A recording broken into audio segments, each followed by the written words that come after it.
President Garcia Morales, and I call this regular board meeting of March 14th, 2024 to order. The time is 5:01 p.m.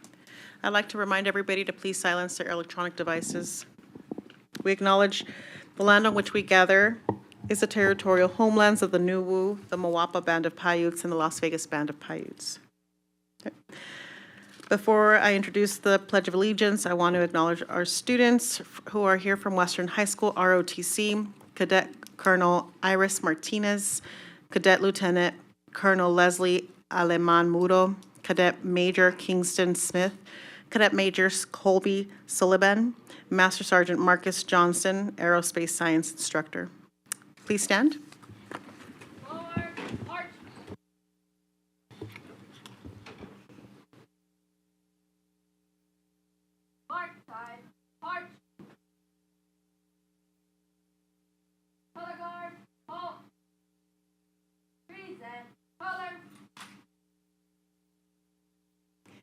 I pledge allegiance to the flag of the United States of America and to the republic for which it stands, one nation, under God, indivisible, with liberty and justice for all.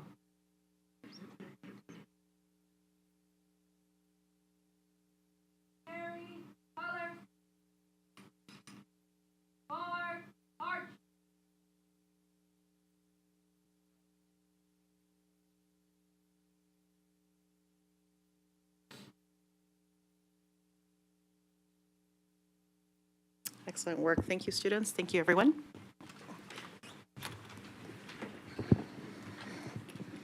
Trustee Guzman, ready to make the motion? We're going to move on to item 1.02. Madam President, members of the board, I would like to make a motion to adopt the agenda as presented. Thank you, Trustee Guzman. Trustee Williams? I second. Thank you, Trustee Williams. Colleagues, we have a motion by Trustee Guzman, a second by Trustee Williams. Please cast your vote. Okay. That motion passes 7-0. Thank you, colleagues. We're going to move on to item consent agenda information.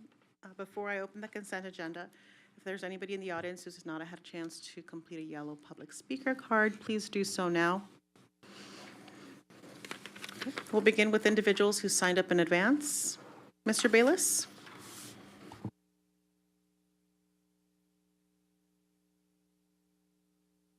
Hello. I'm mainly here to address, I think it was 2.4.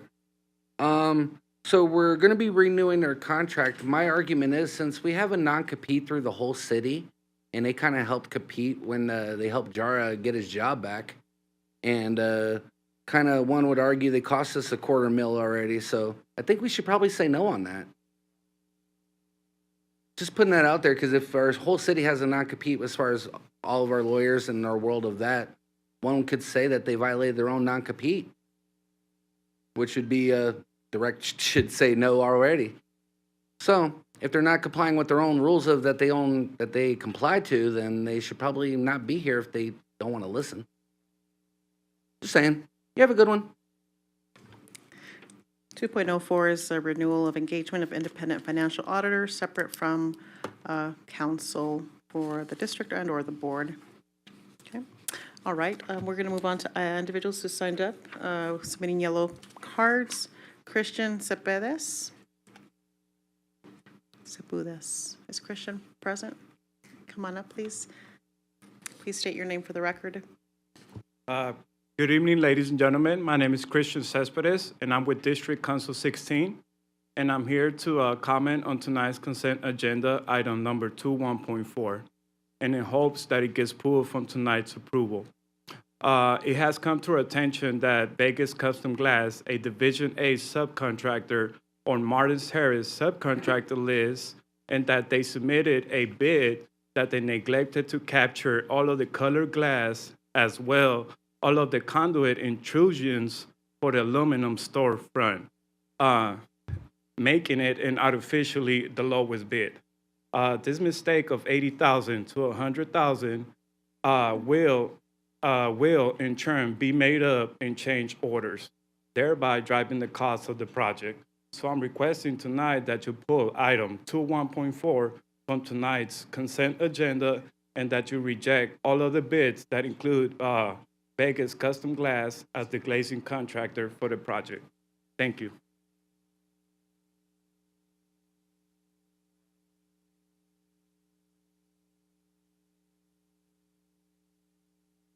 Okay.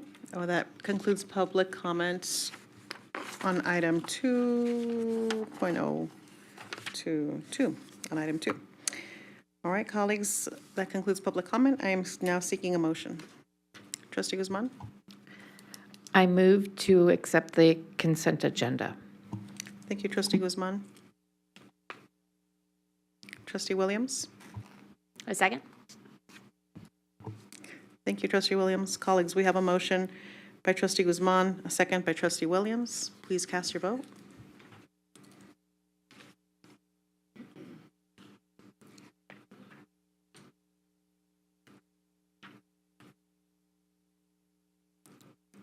Thank you, colleagues. That motion passes 7-0.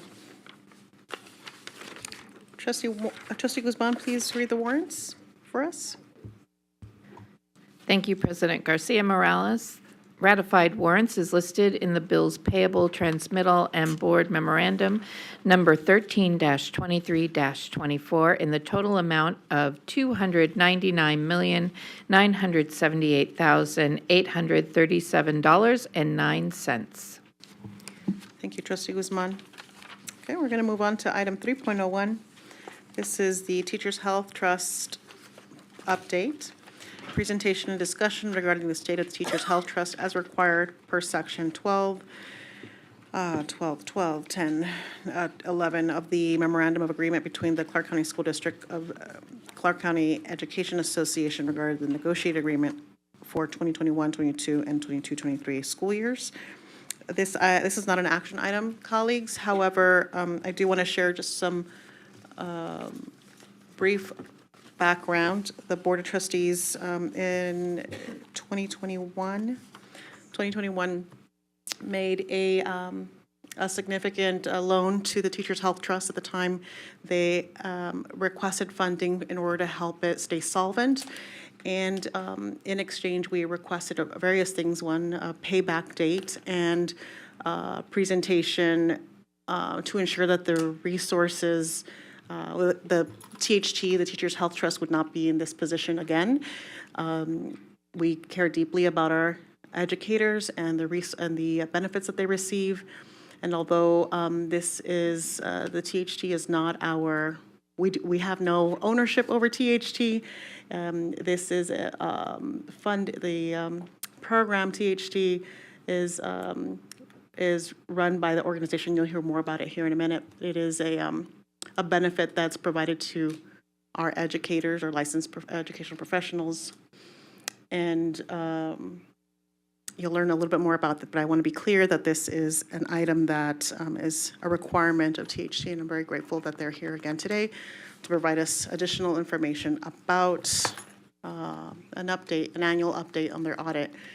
And again, the school district is not responsible for THT. It has no hand in it. We simply, in 2021, provided resources, a specific loan amount, I believe of $35 million, and are looking forward to today's presentation. Who do I turn it over to, gentlemen?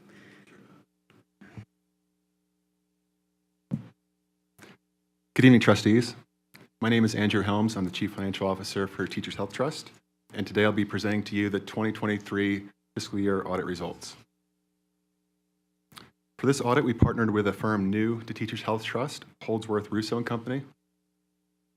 They specialize in nonprofits, and they give us a fresh, objective opinion on our financial operations. The audit report was issued on December 29th, 2023, and it covered the time period from July 1st, 2022 to June 30th, 2023. Moving left to right, the auditors issued an unqualified audit opinion, which they consider to be a clean report. This means that the auditors determined that the financial statements were fair, accurately represented, and conformed to generally accepted accounting principles. Moving to the right, the auditors did mention a going concern regarding the excess obligations over net assets, primarily due to our obligation to repay the $35 million to CCSD by June 30th, 2024. Moving on to the audit summary, our revenue for fiscal year 2023 was $197 million. Compared to the previous fiscal year, this was a decrease of $4 million or 2.1%, and this directly correlates to the declining number of teachers. Moving down to the medical expenses, our medical expenses for fiscal year 23 was $164 million. Compared to the previous fiscal year, this is a favorable decrease of $11.6 million or 6.6%, and that's a direct result of our efforts to manage the plan benefits. For example, we made tremendous efforts to redirect members to urgent care instead of having them utilize the ER, and we recognized a savings of $5 million that we were able to put back in the plan. Moving down to the administrative expenses, this is salaries, utilities, office overhead. These are the expenses that we can control the most. For fiscal year 23, the admin expense was $10.7 million.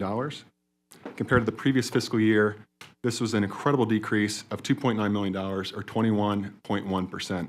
And that's a direct result of the efforts and sacrifices of THT leadership and staff. And finally, that brings us to our net income. We ended the fiscal year with $22.9 million. Compared to the previous fiscal year, that's an increase of $10.3 million or 81.4%. This graph represents the funds available for repayment of the $35 million to CCSD by June 30th, 2024. We continue to remain confident that we are on the path to repayment.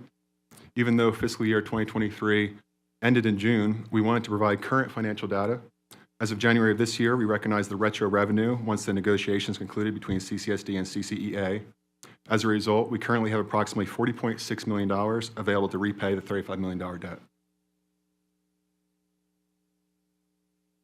As of fiscal year end, the claims liabilities continue to trend positively. Again, moving from left to right, there was $5.5 million of claim liabilities identified, but not yet paid. Compared to the previous fiscal year, that's an improvement of $3.3 million or 38%. Moving to the right, there was $25.4 million of liability actuarially estimated for claims not yet reported. Compared to the previous fiscal year, this reflects an improvement of $8.2 million or 24%. For fiscal year 2023, there was $164 million of medical costs. Compared to the previous fiscal year, that's an improvement of $11.6 million. Then moving to the right, you'll find our medical cost ratio was 82.96%. This medical cost ratio represents the percentage of revenue used to pay medical expenses and claims. Our target is below 93%, and compared to the previous fiscal year, this was an improvement of 4.04%. And finally, that brings us to our administrative expenses. Administrative expenses, again, they represent salaries, office expenses, overhead. For fiscal year 2023, our admin expense was $10.7 million. This represents an improvement of $2.9 million over the previous fiscal year. Moving to the right, you'll find our admin cost ratio, which is the percentage of revenue used to pay administrative expenses, was 5.41%. Our target is below 7%, and that's an improvement of 1.3% over the previous fiscal year. So as a whole, we are significantly more financially stable than we have been in previous years. And this concludes my presentation of the fiscal year 2023 audit results. At this time, myself and Tom can answer any questions. Thank you. Thank you, Andrew. For the purposes of introduction, can I please have everyone at the podium share their names and their roles? Yes, Chairman Garcia, Garcia Morales. Tom Zemtbel, CEO of Teachers Health Trust. Mo Dennis, Vice President, Community Relations, Teachers Health Trust. Excellent. Thank you very much for the presentation and for those introductions. And colleagues, at this time, I'd love to turn it over to you to ask questions of our presenters. Trustee Guzman. Thank you, President Garcia Morales. Thank you for this update. I appreciate it. I'm kind of curious about some of the positive increases, especially when it comes to medical care and let's say our diabetic teachers, they're having trouble with a cap on insulin costs and they have to get an override. Is that due to a financial issue, or I just need to understand why there's a cap on insulin at all? Trustee Guzman, there isn't a cap on insulin. It's a topic that comes up at this meeting often by people that come and they present it, and it's just not correct. And we follow up with every single one of them and talk to them. They have a $20 copay on insulin. Okay. And there is a challenge that there's different insulin drugs, and they may want a different insulin drug because it's on or not on. It might not be on the formulary, but they're all medically equivalent. So, and all insurance companies have formularies, but there is absolutely no cap on insulin, and it's a $20 copay for people to get insulin.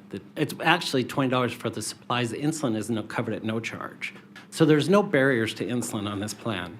And to speak to your question, the cost in here, it's not because we've denied any care. Every decision that we make with this health plan is with the goodwill of the teachers in our hearts, and how much it's going to cost our teachers. And every single decision that we've made has been to cause more access to care for teachers. We did not get these results through by reducing services or limiting services. Okay. So their copay, is there a cap on the copay? Like, for example, with my health care, I have to pay out of pocket about $6,000 before I get 100% on my for my health care. And that's for my family, right? I have to cover my family. Is there a cap? Yeah. Okay. The same type of cap that you have. So it's your out-of-pocket max. So once you get to that cap, then it's covered at 100%, and our educators have that same benefit. And what is that? I can't remember, then it was $7,200, I think, per year for a family. So after that amount, then the health plan covers 100%. Until then, they pay their deductible and coinsurance. Okay. All right. Thank you so much. I appreciate that. Thank you, Trustee Guzman. Trustee Brooks. Trustee Brooks, you're next. Thank you, Madam President. Couple questions. Reading your audit in its entirety, auditors expressed concerns about your long-term financial stability. What have you done to remedy that since your audit? Well, it's the same or similar concern that we've had on the previous audits, and the financial stability is impacted by the 35 million prepayment that we have from the school district. Once we prepay that, it won't be on the audit any longer. Now, what we have to do instantly is that $35 million, then that's our reserve. So we then have to start instantly building reserves so that we have money to pay the IB&R that is listed in this report that you just saw. But we've taken significant measures, and you've seen the significant measures financially to turn this health plan around, and everyone has been documented to you. And that $35 million is the reason for that concern that's listed on the audit report. Okay. According to your most recent taxes that were filed with the IRS, you had $200 million in income, and then you had $214 million in expenses. So you had $14 million more in expenses according to what you filed with the IRS. What have you done to remedy that? And to, have you done plan changes, or what have you done to flip that around? Yeah, that's a great question. The IRS is on a calendar year, and we work on a plan year and on a fiscal year. And so our results are fiscal year, and so that's a timing thing. It could have been at the end of, frankly, January, at the end of December when we got our revenue. There could have been claims that were coming in from the previous calendar year. So we don't account. I mean, we submit our IRS and the forms annually, but that's not it's not like for like. So it truly doesn't represent a deficit. What you just saw in this audited financial report are the true financials for that period. Okay. The auditors themselves said that they had financial concerns about your ongoing financial success, and you're saying that we should disregard those concerns?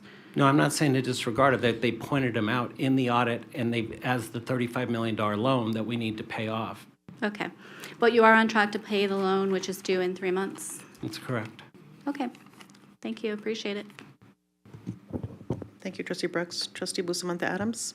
Thank you, Madam President. I appreciate Trustee Brooks asking some of the questions that I had, but on page 4 of 8 on your slide deck, so the decline in revenue of 4.1 million, you attribute it all to the declining number of teachers, or is there something else in that mix?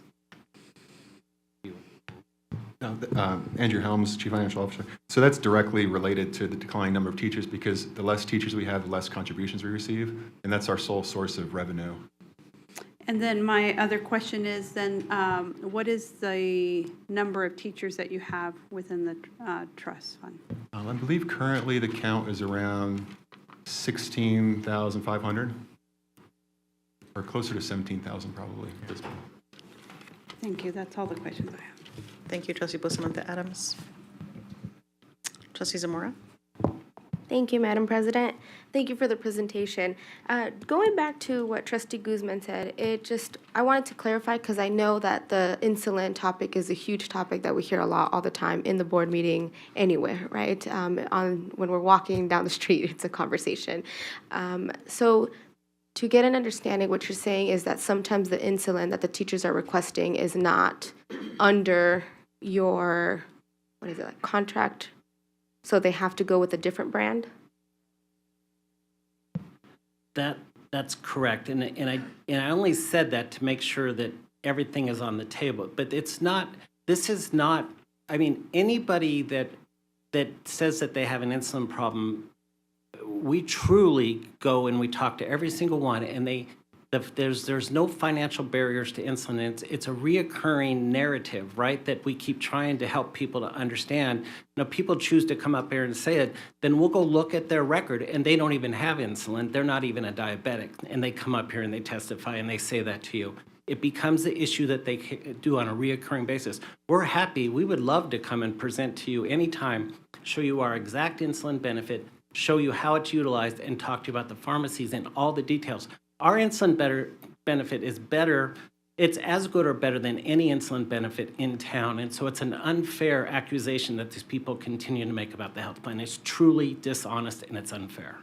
Okay, and I'm only bringing it back up because I know that all the insulins are very different. I'm a diabetic. My household's full of diabetics, and I know that brand is actually sometimes really important because each insulin acts differently. So that's why I just wanted to bring it up and see if there's any conversations even having with a nutritionist or anyone, like a diabetic expert, to just also have the conversation, mediate between the teachers and you all to help it? 100%. And this is what we've done since I've been there, because it happens, what drug companies want to do is they want to move drugs between formularies all the time, right? And every insurance company does it, fully insured, self-funded, everybody. I refused when I got there to change our insulin, because what'll happen is they'll give you more rebates if you move your insulin every year. And I talked to my team, I go, I don't want to get $135,000 just to move all of our diabetics to a new insulin every year. So we've been on the same insulin drug since I've been there, and we will continue to be on the same insulin drugs, because the drug companies try to do it they pay us a few bucks they pay insurance companies a few bucks to move these people, and then we end up having them, they go to the hospital because they don't get their insulin or different things like that.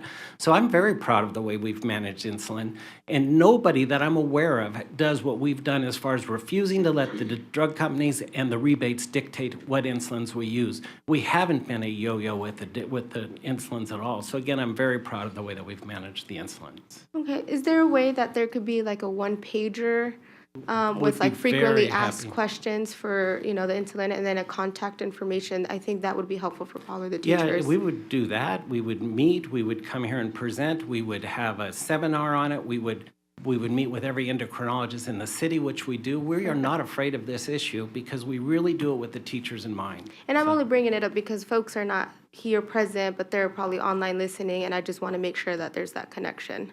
Thank you, that's it. And there will probably be somebody that comes at the end of this meeting and tells you that they're not getting their insulin. And then we'll watch that online, which we do every single time, and we follow up with them every time they list it. So.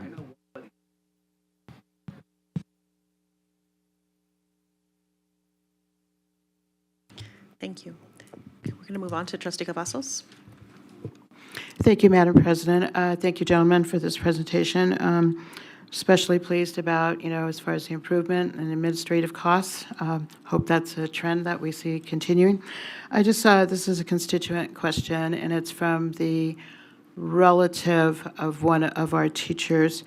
And she would like to know do we have a resolution of all of the and I'd asked this before, I think like 2 updates ago, having to do with like any of our dependents that had cancer or that were under long-term care. Do we have anything that's left over on any of those cases?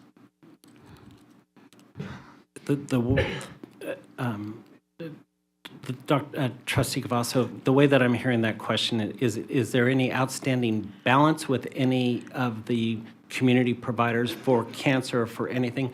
There is none. All right. Every single thing has been resolved with every provider. I was pretty sure that was the answer on this specific thing, but they did not wish to give me more identifying information, to ask. So thank you for that, and that's all that I had. Thank you. Yeah, and again, my email address is tzumtobel, ZUMTOBEL, at teachershealthtrust.org. And if they want to email me directly,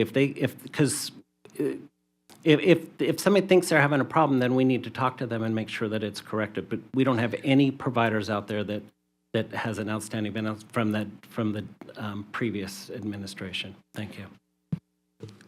Thank you, Trustee Cavazos. Trustee Johnson? Thanks for the presentation. It's actually really helpful to see how the numbers were broken down and just the positive trend, financial trends, especially being new here. So that was really useful for me. You mentioned that the sole source of revenue are teachers, and obviously teachers come and go. Can you share the minimum number of teachers you need to have given the financial model that you have so that you don't have to make any significant shifts to to plans or to the model that we have currently?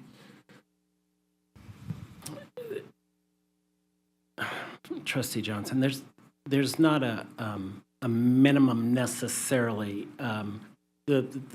It's a challenge for sure when you have diminishing numbers. All health plans actually have, when you grow, you bring new risk into a plan, and that helps you to diminish risk, and it helps you to offset cost in the future. And the fact that we're not growing is definitely a concern. The reason that we're not, that's not hitting us harder financially with the loss of with less teachers each year is there are 10%-ish of new teachers that come in every year, and they're younger and healthier, and they helped, they helped so we don't get into a bad trend. But if we didn't have that influx of new population, then the lack of, the diminishing teacher numbers would be very hard for a health plan to deal with. That's helpful. Financially, yeah. And this is purely for my edification. I don't know the answer to this. Are there, I guess, so we backfill teachers, so we'll lose some, and then some will come in and presumably be younger and or healthier, which helps us because they'll be cost less. But then, one, do we have to do anything to retain our current group of teachers? And I guess the real question is, and I don't know the answer to this one, I didn't know the answer to the first one either. Like, are there competitors that we have to think about that might siphon off teachers so we'd have to operate differently as if we were in a free marketplace? I guess, does that question make sense? Yeah, Trustee Johnson, it's a big question, right? There's definitely, but I think the school district understands this a lot better than me, but the real competitors are not even necessarily other school districts. I think they go out and they find other jobs in other areas. So I don't believe that, but what we have to do is, and I do feel, I'm kind of surprised by some of the trustees that have been through this, and they kind of act a little bit, unhappy with us. And I get it, that all we care about teachers, and I understand your job is very, very hard. All we've tried to do is be a tool for the school district to recruit and retain teachers. That's all that we've tried to do. And my main goal when I started this job was to make sure when the school district and the union were negotiating that THT was not in the way of that, because all I can do is do the best I can for teachers, and we care about teachers. And so, in recruiting and retention, there's not enough conversation about it. And we need to be partners with the school district in that effort. And we haven't been able to get there yet. I'm sorry, maybe my question was a little unclear then. In terms of other healthcare providers that you would have to be able to outmaneuver in order to ensure that teachers wouldn't say, you know what, I'll look at another option versus THT. And I don't actually know if that's available to them or not. I'm sorry, I misunderstood that question. No worries. I didn't ask it clearly enough. You did fine. You did fine. So it is not. Okay. So answer no. You don't have a competitor. And excuse me. Oh, no, we yes, do. We have a lot of competitors. Allow me to interject here. Excuse me. Thanks for that question, Trustee Johnson. I think one thing to be mindful of is the fact that we have over 40,000 licensed educators, and it sounds like from the presentation about 17,000 of them are currently enrolled in THT. That may mean the remaining individuals who are not enrolled in THT may have found their own healthcare program, either through their significant others or self-enroll somewhere else, or maybe have a different job. A lot of different variations can take place. Am I correct in that, colleagues who are specifically engaged with educators? Yeah, okay. And the reason I asked that question is because, businesses they behave differently when there are competitors in the marketplace. And again, the sole driver of your revenue are the number of teachers. And so I was trying to understand how competition might, force you to behave differently if necessary. And then how do we make sure that, what you're offering is as competitive as possible, given that there are competitors there and that's the sole driver of your revenue? Yeah, that's the right question to ask. And we do have competitors, and we have to be better than them all the time. We actually, when this was in trouble, if you talk to people at the school district, they tried to see if United Healthcare or others would pick up this plan at the same cost or less, and they said they couldn't afford to do it, and they couldn't afford to offer the same benefits. We have a benefit at an 85% actuarial value at the rates that we offer, and even if you look at what you're offering to your other fully insureds, we're competitive, right? We're competitive. But I feel like I don't feel like we're the only one by any stretch of the imagination. We have to compete against United Healthcare, Anthem, Cigna all of the time, and absolutely are willing to be. I mean, we do a good job, and we manage the cost better than they could. Appreciate that. Thanks for the clarification.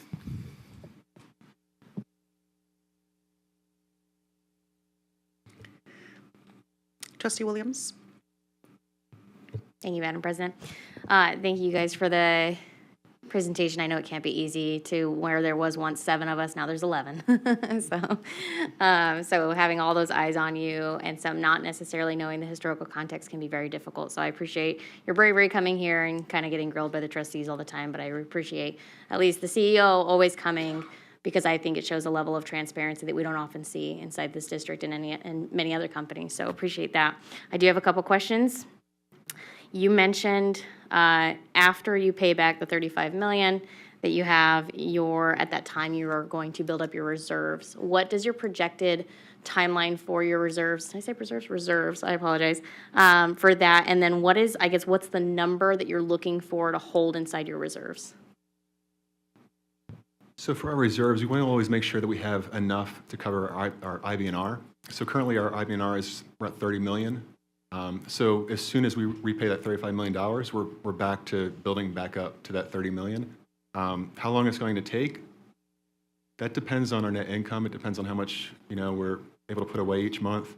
I would anticipate maybe 12 to 15 months if things go well. Okay. Oh, and IBNR is the incurred but not yet reported claims. Okay. So it's just an actuarial estimate of the claims that are projected to be out there. And that's actually really interesting because you said 12 to 15 months, and I'm just doing the math of like when we gave you guys the $35 million as to how long it took to pay back, because I know that number will fluctuate as you get either more customers or less, depending on the year. So thank you, I appreciate that. And then I guess on top of that, do you guys have a backup plan or a contingency if for some reason you aren't able to make up that timeline to those reserves? Other than like an act of God, we can't always control things, but sometimes happen. What I don't want to see is the district having to give up another $35 million, which was already projected to you guys over just a timeline, but a big lump sum, things like that. Sure, we have mechanisms in place as well, like reinsurance and things like that, to ensure that if the claims are too heavy, that we have insurance ourselves. But also our backup plan is to we're expecting the contributions in July. Our backup plan, come on, stop. I'm not trying to trick you. If you don't have one, that's okay, but maybe think of one. Yeah. So it's all actuarially projected, right? Sure. And so it's a tightrope like so many things. We could accelerate the rebuilding of the 35, but what that means is either we charge the teachers premium to offset that, right? Sure. And what we did in this last time is there was no premium increase to teachers, right? Sure. And we could have easily charged teachers, but we want to be part of recruitment and retention. And Right. so we always have to figure out how to balance ourselves and make it work. We actuarially project out that it's going to be about 18 months. We have a $15 million line of credit. If we get into, so the biggest risk we have, is like right after we pay the 35, then we're going to be down to about $5 or $8 million. Right. But we have the 15 that gets us through, so we're not back in the situation that we were in before, right? Gotcha. So I'd love to say a backup plan, but we're very thoughtful of it. But you said exactly the way you described it is the way Yeah. we think about it. Yeah, no, I agree, and I understand that, right? It's like, it seems that once we put this plan in place, yeah, there were some rocky roads that we kind of went down, at least that first year, but it seems to be okay. Again, I'm not a teacher. I don't know what it looks like from the teacher's point of view. I'm sure they could sit here and say, wrong, right? You don't know, right? One of my questions, THT is priced the way it is because of the contracts that you have with pharmaceutical companies and other doctors and providers. Are you guys able to expand that without increasing the cost of healthcare? Just without different types of, there's new drugs coming out all the time, new doctors coming out, new procedures, new diseases, things like that. Is that something you guys are looking at consistently to expand that care without increasing costs? Yeah, all these questions are big. Sorry. No, they just are. And I try to figure out how to answer them respectfully and also give you information. But let's just take pharmacy for a second.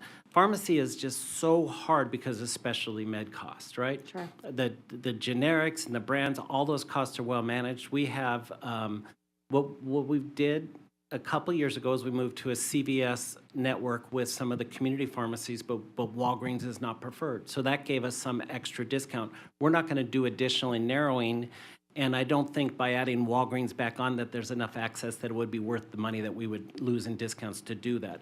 So, but the ingredient costs on those drugs are so minimal. We do so much all the time, but the specialty drugs are just constantly beating us down. So what we've done is we've changed our rebate provider, and now what we're in a position to do this year is we're getting our rebates. They used to just give you an aggregate number. They'd give us $12 million in rebates, but they wanted to do that because they didn't want us to know how much money drugs really cost us, because they don't want us to go buy them somewhere else.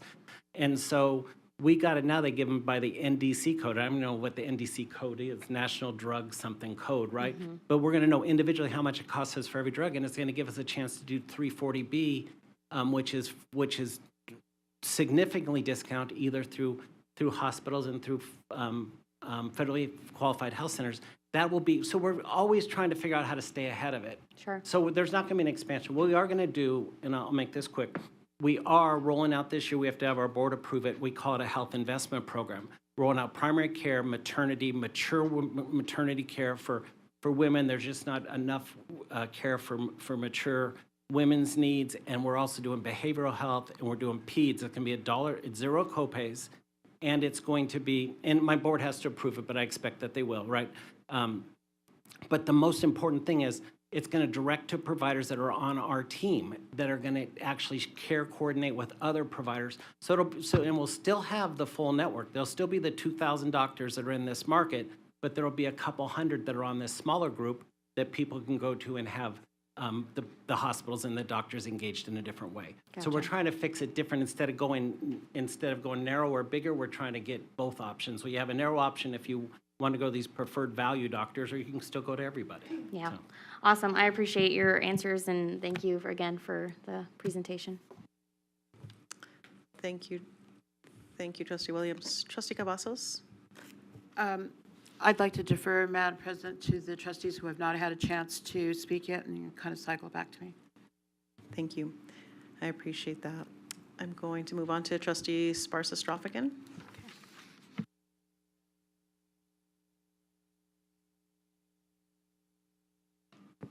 Thank you, gentlemen, for the presentation. And I as well am new to maybe being on this side of the table, but also not new to having seen the previous things that were discussed.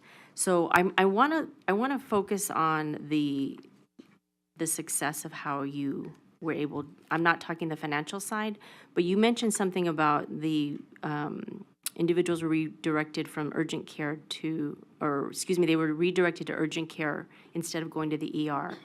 And so what I want to ask is the capturing that messaging, and I think it's a two-part question, because I'm going to have an ask after of you, because I have been informed that you'll be coming back to us one more time for a final presentation.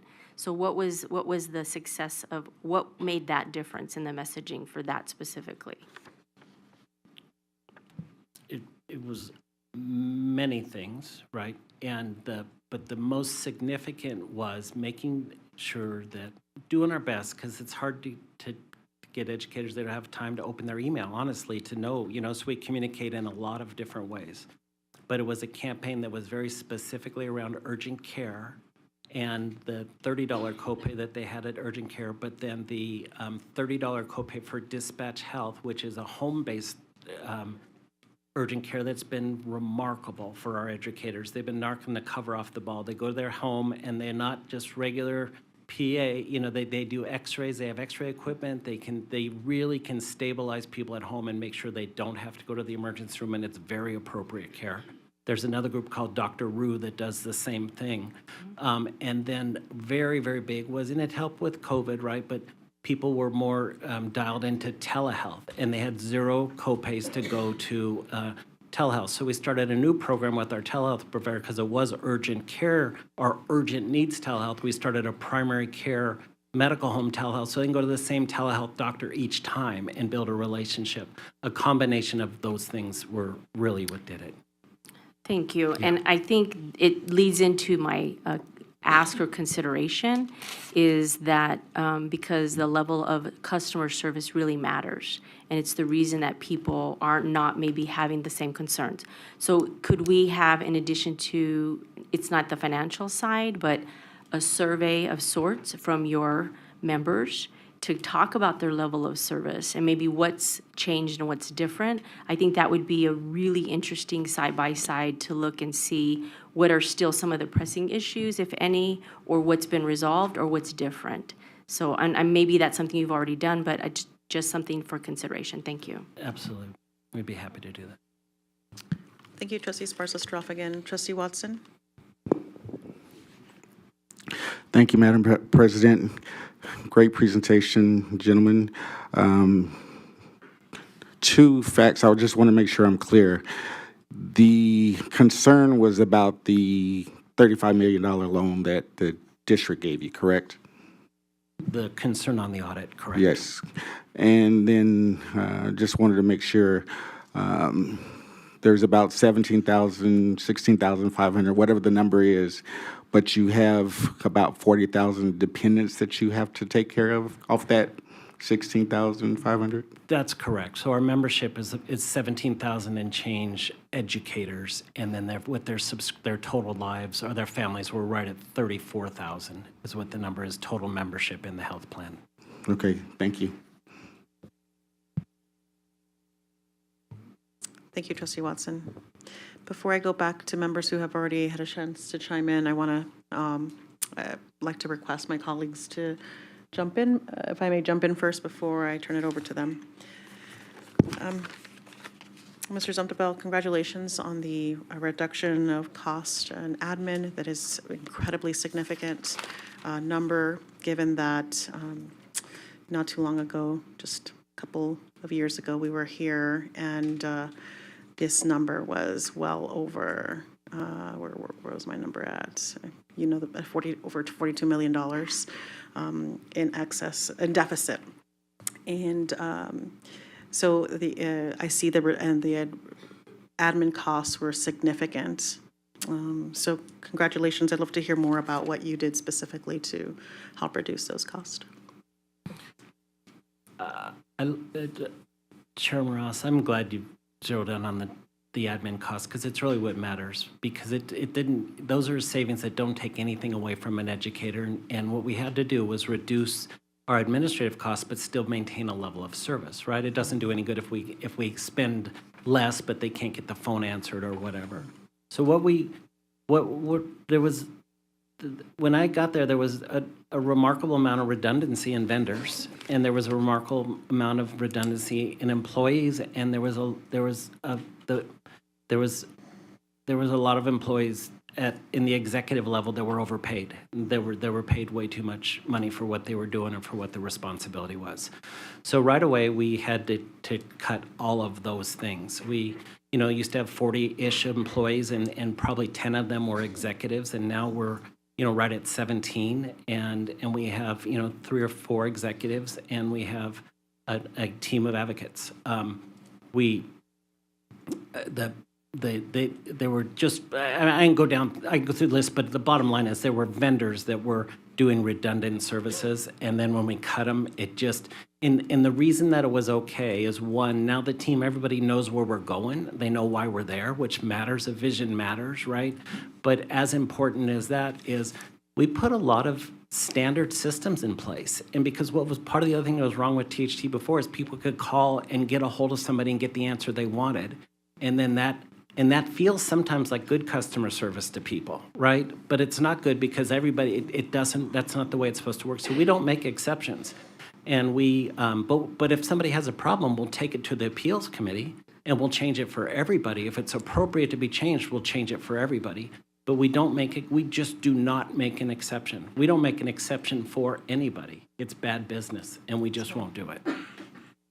Thank you for that. I appreciate the transparency and the vulnerability that comes with owning, and you have time and time again, that there was redundancy at the top, individuals who were overpaid that created a deficit for THT specifically, and a pain point for our teachers ultimately.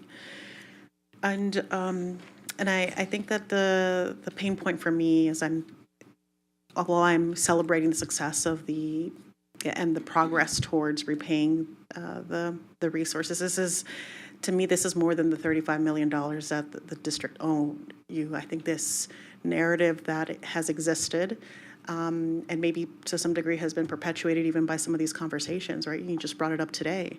Look, the board or the district doesn't care about retention of its teachers. Actually, we couldn't be further from the truth than that. We care deeply about all staff in the school district and and their families. But we also have to have a conversation about money, and that when it comes to the challenges that were faced by THT. I mean, THT has owned it, right? Like, you have owned it.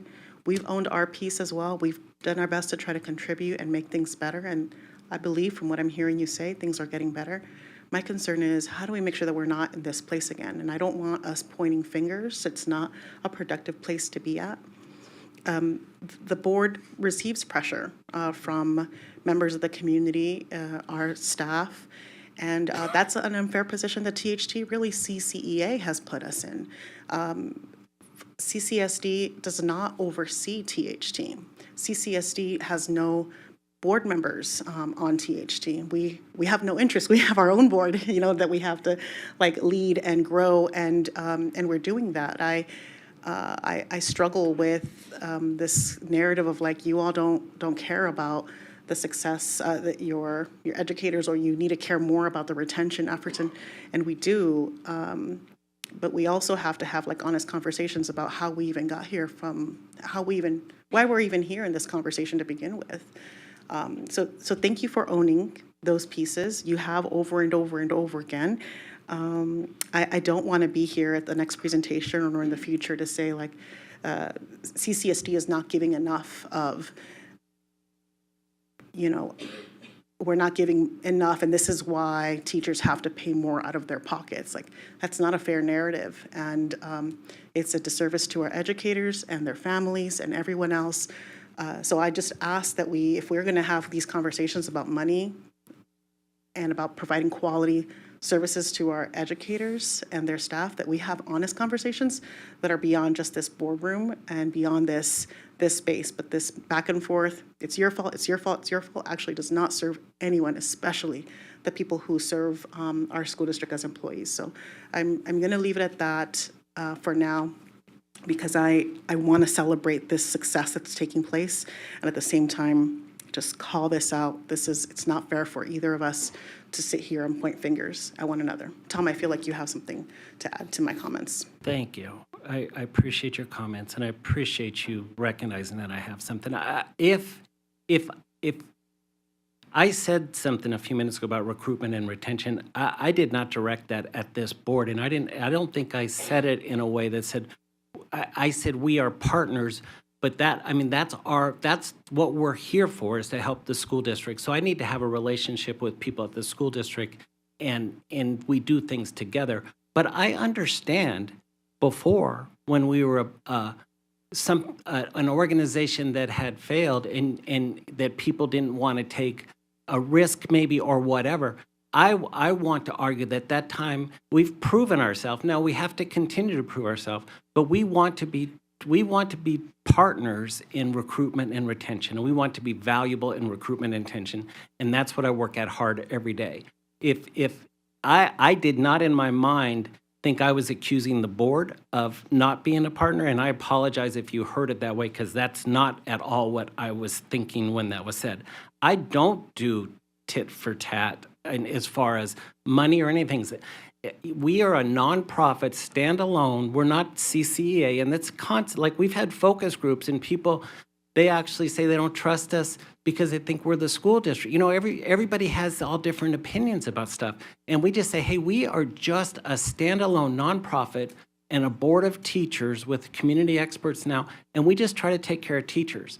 I am embarrassed and unhappy with myself if I've ever said anything to this board that makes you think that I have accused you guys of anything ever. about making my job more difficult, because I've come up here and tried to be honest and transparent every time and let you know what I face, but at the same time, I don't get in the middle of that, because that's not my deal. It's not my job. My job is to have the teachers taken care of. When they call the phone, we take care of them. That's honestly all I care about. And maybe that's the fortunate and also the unfortunate part, right? Like the district does not oversee THT.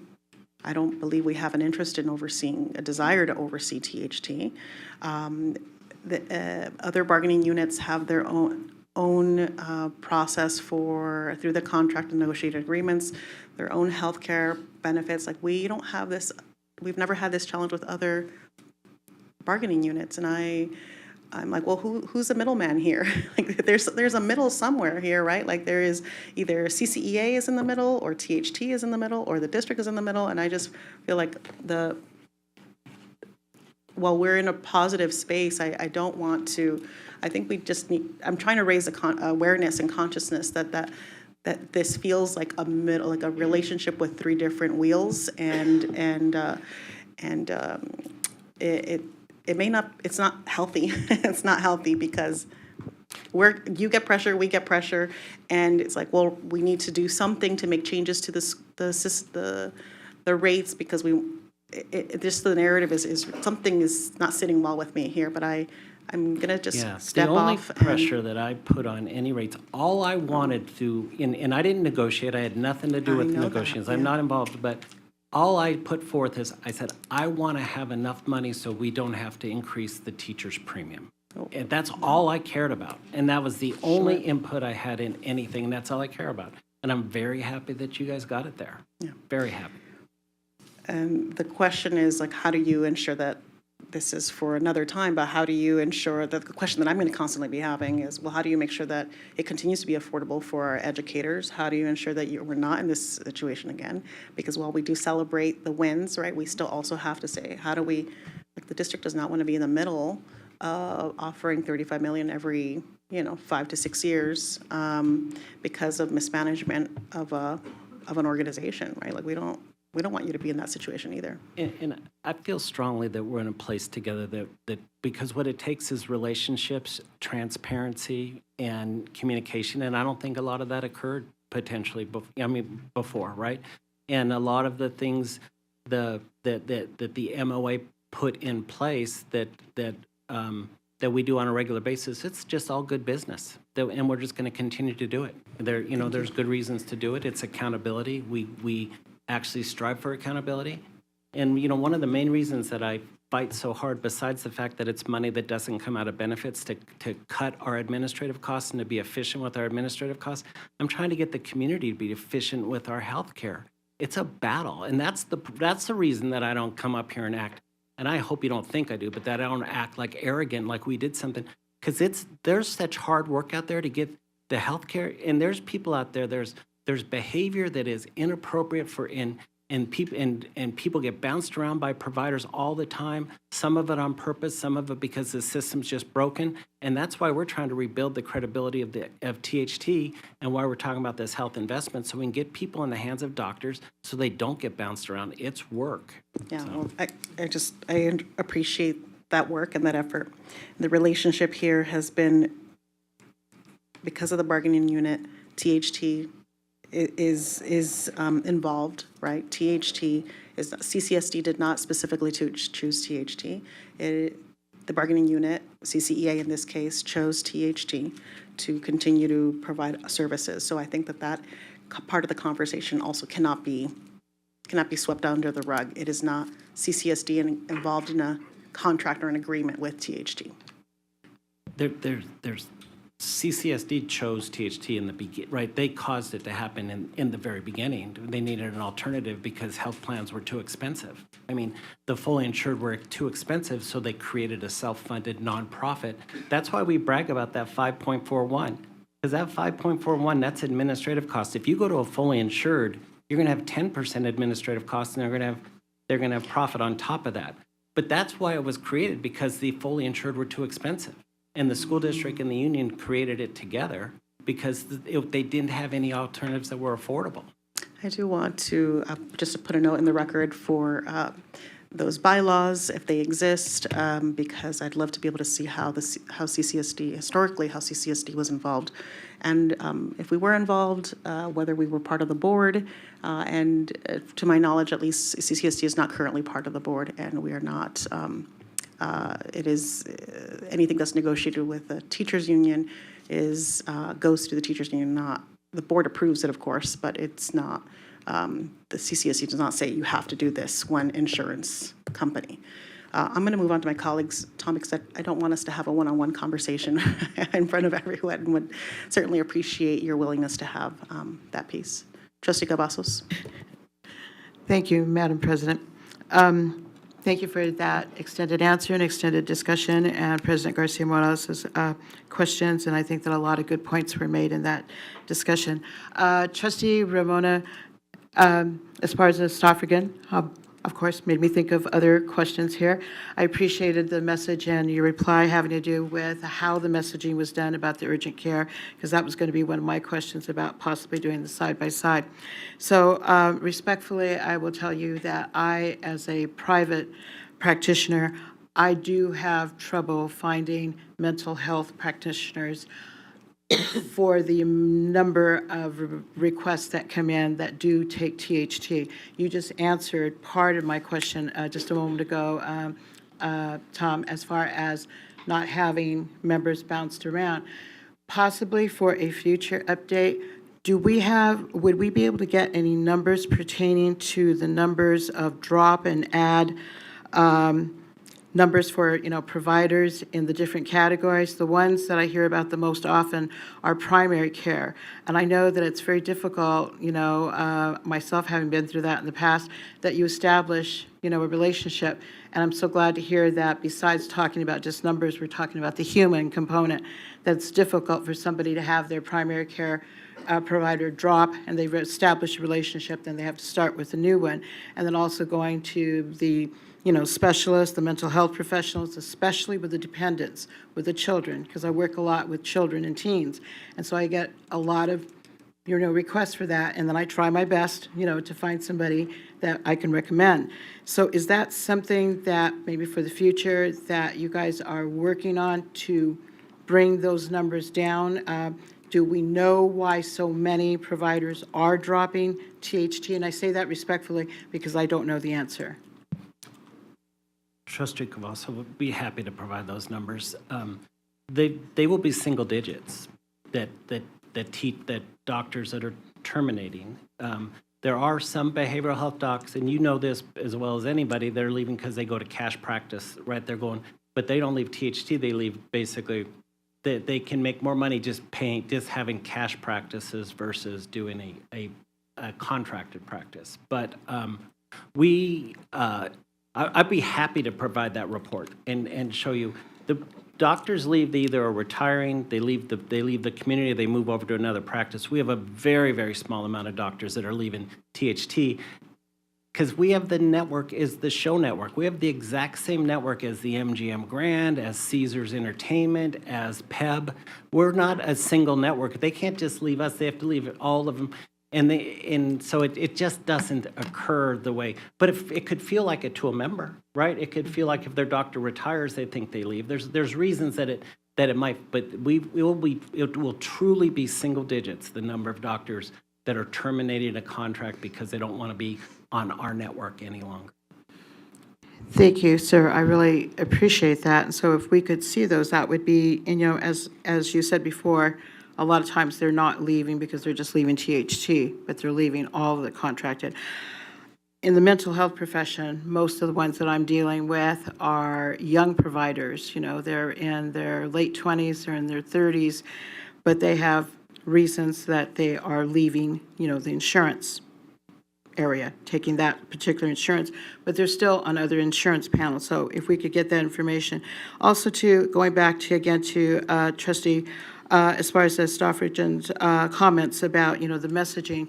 When, say, for instance, somebody requests coverage on a surgery and say that it's declined, Is the messaging very clear as far as, because I get a lot of messages about that, but I honestly did not remember until she brought that up. So is it very clear on the appeal process what constitutes an emergency, why an elective surgery might not be covered, et cetera, et cetera? And again, if this needs to be brought up at a future update, that'd be fine.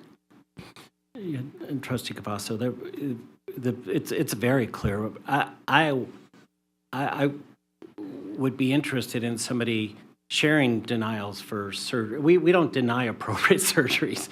And so elective surgery, I mean, if it's a cosmetic, if it's uncovered by the plan or No, something not like that, and cosmetic. it's not, we don't play that game, and that's not how we get. So I would be very interested in anybody that's on there, that's listening right now, or that brings some denials to me, bring them to me, and I will be happy to look at them because, and if they are denied, I can't even understand unless it's truly medically inappropriate. I cannot imagine a surgery that would be denied. And I have to give my email again because Mo said I gave it wrong, and so thank you, Mo. It's tzumptobout@ththealth.org. Thank you very much. And I sir. do give it out, sir. Thank Yeah, you and, thank you I mean, so much. if we all think about it, we used to remember when I started, I used to get emails every night. I get emails every weekend constantly, and I used to get emails from the trustees, and I used to get emails from. I can't remember. Now, there'll be some that'll come from this, and I'll welcome, because we'll fix it. If people have a problem, I want to fix it. But I don't remember the last time I got an email from any of you, right? And I don't remember, and so I'm not saying healthcare's never fixed. It's honestly never fixed. Health plans are never fixed.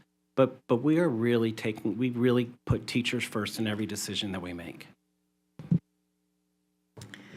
Now we're all going to email Tom. We're going to send I would him love a- it. If they have a problem, I would love No, it, of love course it, not. love it. Yes, thank you. You've said that multiple times and appreciate that you've been consistent that way across since 2021. Thank you for that. Trustee Brooks? Thank you, Madam President. Tom, you've come a long way financially. I appreciate the presentation, and the questions that we're asking are just to make sure that you continue to stay on the right track. I think when you first came to the board, there were 2 goals that you were trying to accomplish. One of them was financial stability, so you got a $35 million infusion of cash, which you say you're on track to pay in 3 months.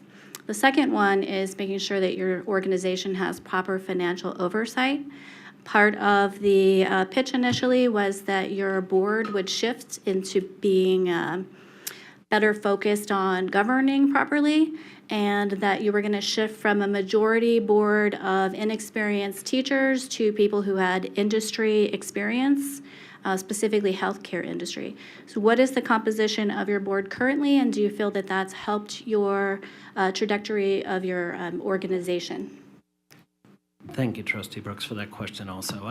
I couldn't be prouder of our board. It's interesting, and it's been a journey for sure. We have Peggy Melton is our board chair. She is an educator. She's an adult education educator. In her history was she worked at United Healthcare before she became a teacher. So she has a good background, a great understanding. It's extremely helpful, and she's a great leader. And she stimulates discussion with the board, because the board's job is to hold me accountable. But it's hard because it's a complicated business, and they have to work hard to do it. The other thing that's happened, so we have, we have 2 community members. The reason I'm stumbling is we changed the bylaws, so we could have 3 to 4 educators, we could have 2 to 3 retirees, and 2 to 3 community experts or whatever. And so, so if something happens, we have that flexibility to fill the board appropriately. So right now we have 1 retiree, and she's been on there for a while. She's great. She's extremely helpful. But we have our 2 community members is one, Walter Davis. He's the CEO of the Nevada Health Centers. He has been in healthcare his whole career. He worked at Cigna at one time. He is very, very savvy with healthcare and holds us accountable, and he's been a great leader. The other one, some of you might know, is Laura Rich. Laura Rich was the executive director of PEB, the Public Employee Benefits Plan, so all the benefits for the state of Nevada. And Laura came down and joined our board. Now she's since still on the board, but she took a new position. She's the regional director for AHIP, one of the biggest health insurance. It's the American Health Insurance Plans. So it's the biggest association of all insurance carriers. And she's very active on our board. So I couldn't, and it's been hard with the board, you know, to grow and to get the right, and it's a lot of work, but I couldn't be happier with the board and the progress and the mix of that. So thank you for that question. Thank you. Okay, colleagues, I believe that concludes questions for this presentation. Thank you, gentlemen, for your time tonight. Appreciate it. Thank you very much.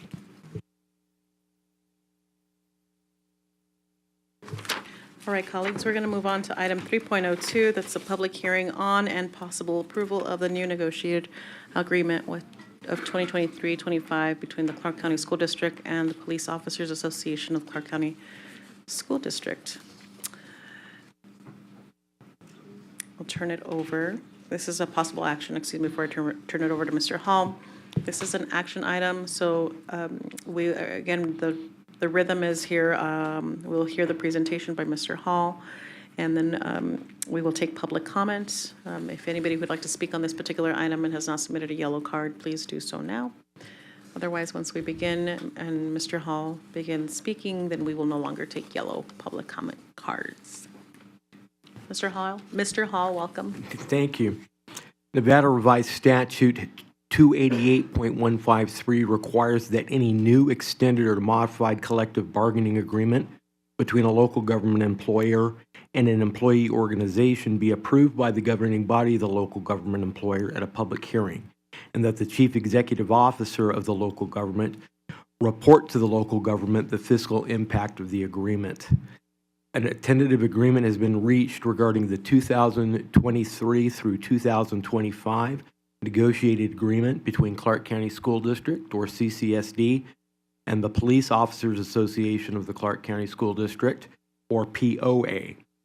The tentative agreement extends most previous contract terms, and changes include but are not limited to the following: Article 1, definitions; Article 2, recognition; Article 4, grievance and arbitration procedures; Article 8, association business; Article 12, personal leave; Article 14, military leave; Article 21, pay ranges; Article 22, group health insurance; Article 27, seniority; Article 35, progressive discipline; Article 36, special allotment; Article 41, term of the agreement; and there's an additional Article 42 now regarding the process for promoting to sergeant.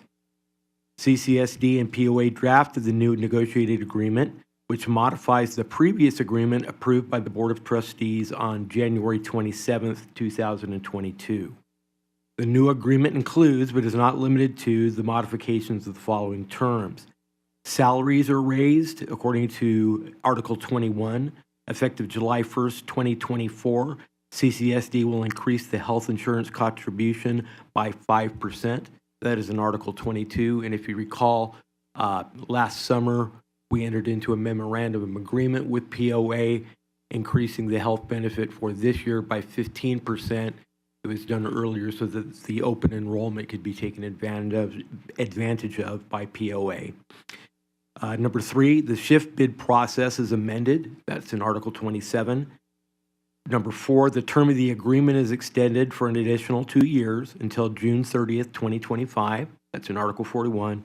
And number 5, as previously mentioned, Article 42 is added to provide the process for promoting to sergeant. The terms of this agreement will be effective from the date of the approval and signature. The total fiscal impact of the changes to the agreement is approximately $5,600,000. A fiscal impact analysis has been provided, which summarizes the expected fiscal effects of the negotiated agreement. This is the time and place to conduct a public hearing on, discussion of, and possible action on approval of the 2023 through 2025 negotiated agreement between the Clark County School District and the Police Officers Association of the Clark County School District, including but not limited to a new salary scale and increased group health insurance contributions.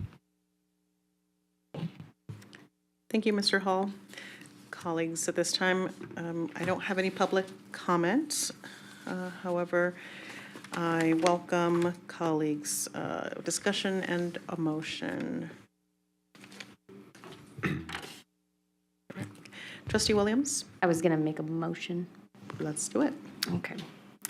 Madam President, I'd like to make a motion to approve item 3.02, the public hearing and possible approval of the new negotiated agreement 2023-2025 between the Clark County School District and the Police Officers Association of the Clark County School District.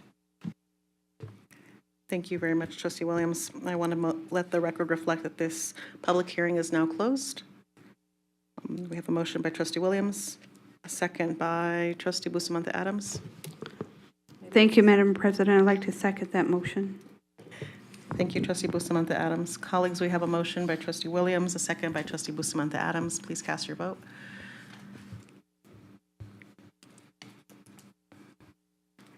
Thank you, colleagues. That motion passes 7-0. Mr. Hall, we're going to turn it over back to you. Before I do that fully, I want to also let the record reflect that this is an action item. So if individuals in the public would like to speak on this item, please submit your yellow card. Otherwise, once Mr. Hall begins, we will no longer accept public comment cards. Okay. Mr. Hall, please take it away. Nevada Revised Statute 288.153 requires that any new extended or modified collective bargaining agreement between a local government employer and an employee organization be approved by the governing body of the local government employer at a public hearing, and that the chief executive officer of the local government shall report to the local government the fiscal impact of the agreement. The Board of Trustees of the Clark County School District, or CCSD, approved a negotiated agreement with the Police Officers Association of the Clark County School District, or POA. An agreement has been reached pending approval by the Board of Trustees and the Superintendent of Schools regarding a memorandum of agreement between CCSD and POA regarding the allocation of funds provided through the recently passed Senate Bill 231, or SB 231. POA and CCSD drafted a new memorandum of agreement which memorializes the agreement between the parties. Per the agreement, beginning July 1st, 2024, all police officers represented by POA will receive a cost of living adjustment in the amount of 4.12%, using the funds allocated through SB 231. There are additional costs associated with entering into the memorandum of agreement in the amount of approximately $1,050,000. However, this amount will be paid through the allocation of funds by the state through SB 231. This is the time and place to conduct a public hearing on, discussion of, and possible action on approval of the new memorandum of agreement between the Clark County School District and the Police Officers Association of the Clark County School District regarding the distribution of funds to school police officers allocated through Senate Bill 231. Thank you, Mr. Hall. If there's no discussion by the board at this time, it may seem like colleagues want to make a motion. Otherwise, I'll entertain a motion. Also to be clear, I don't have any public comment on this particular item as well. Trustee Williams? I was going to make a motion. Thank you, Trustee Williams. I will note for the record to reflect that this public hearing is now closed. Thank you, Madam President. At this time, I'd like to make a motion to approve item 3.03, the approval of the new memorandum of agreement between Clark County School District and the Police Officers Association of the Clark County School District regarding the distribution of funds allocated through Senate Bill 231 in 2023. Thank you, Trustee Williams. Trustee Brooks? Thank you, Madam President. I'll second that. Can I also ask a clarifying question for the public? Yes, please. This is contingent upon approval from the IFC or the That Interim is Finance correct. Committee? And that will be, hopefully will occur next month. Okay, and then these funds are temporary. If there's not additional funds received in the future, then what happens? That is up to the legislature and the bargaining groups that receive this money to secure that in the future. But as of right now, it is scheduled to sunset as of June 30th, 2025. And the police officer, that is contained within the memorandum of agreement, and both parties acknowledge and agree to that. Thank you. I just wanted to clarify that everyone's being treated equally as far as this money sunsetting. I appreciate it. Thank you for your motion, questions and motion, Trustee Brooks. Colleagues, we have a motion by Trustee Williams, a second by Trustee Brooks. Please cast your vote. Thank you, colleagues. That motion passes 7-0. We're going to now move on to item 3.04. Again, this is an action item. Colleagues, ladies and gentlemen of the audience, if you would like to speak on this item and have not submitted a yellow public speaker card, please do so now. All right, Mr. Hall, I think we can get it started. All right.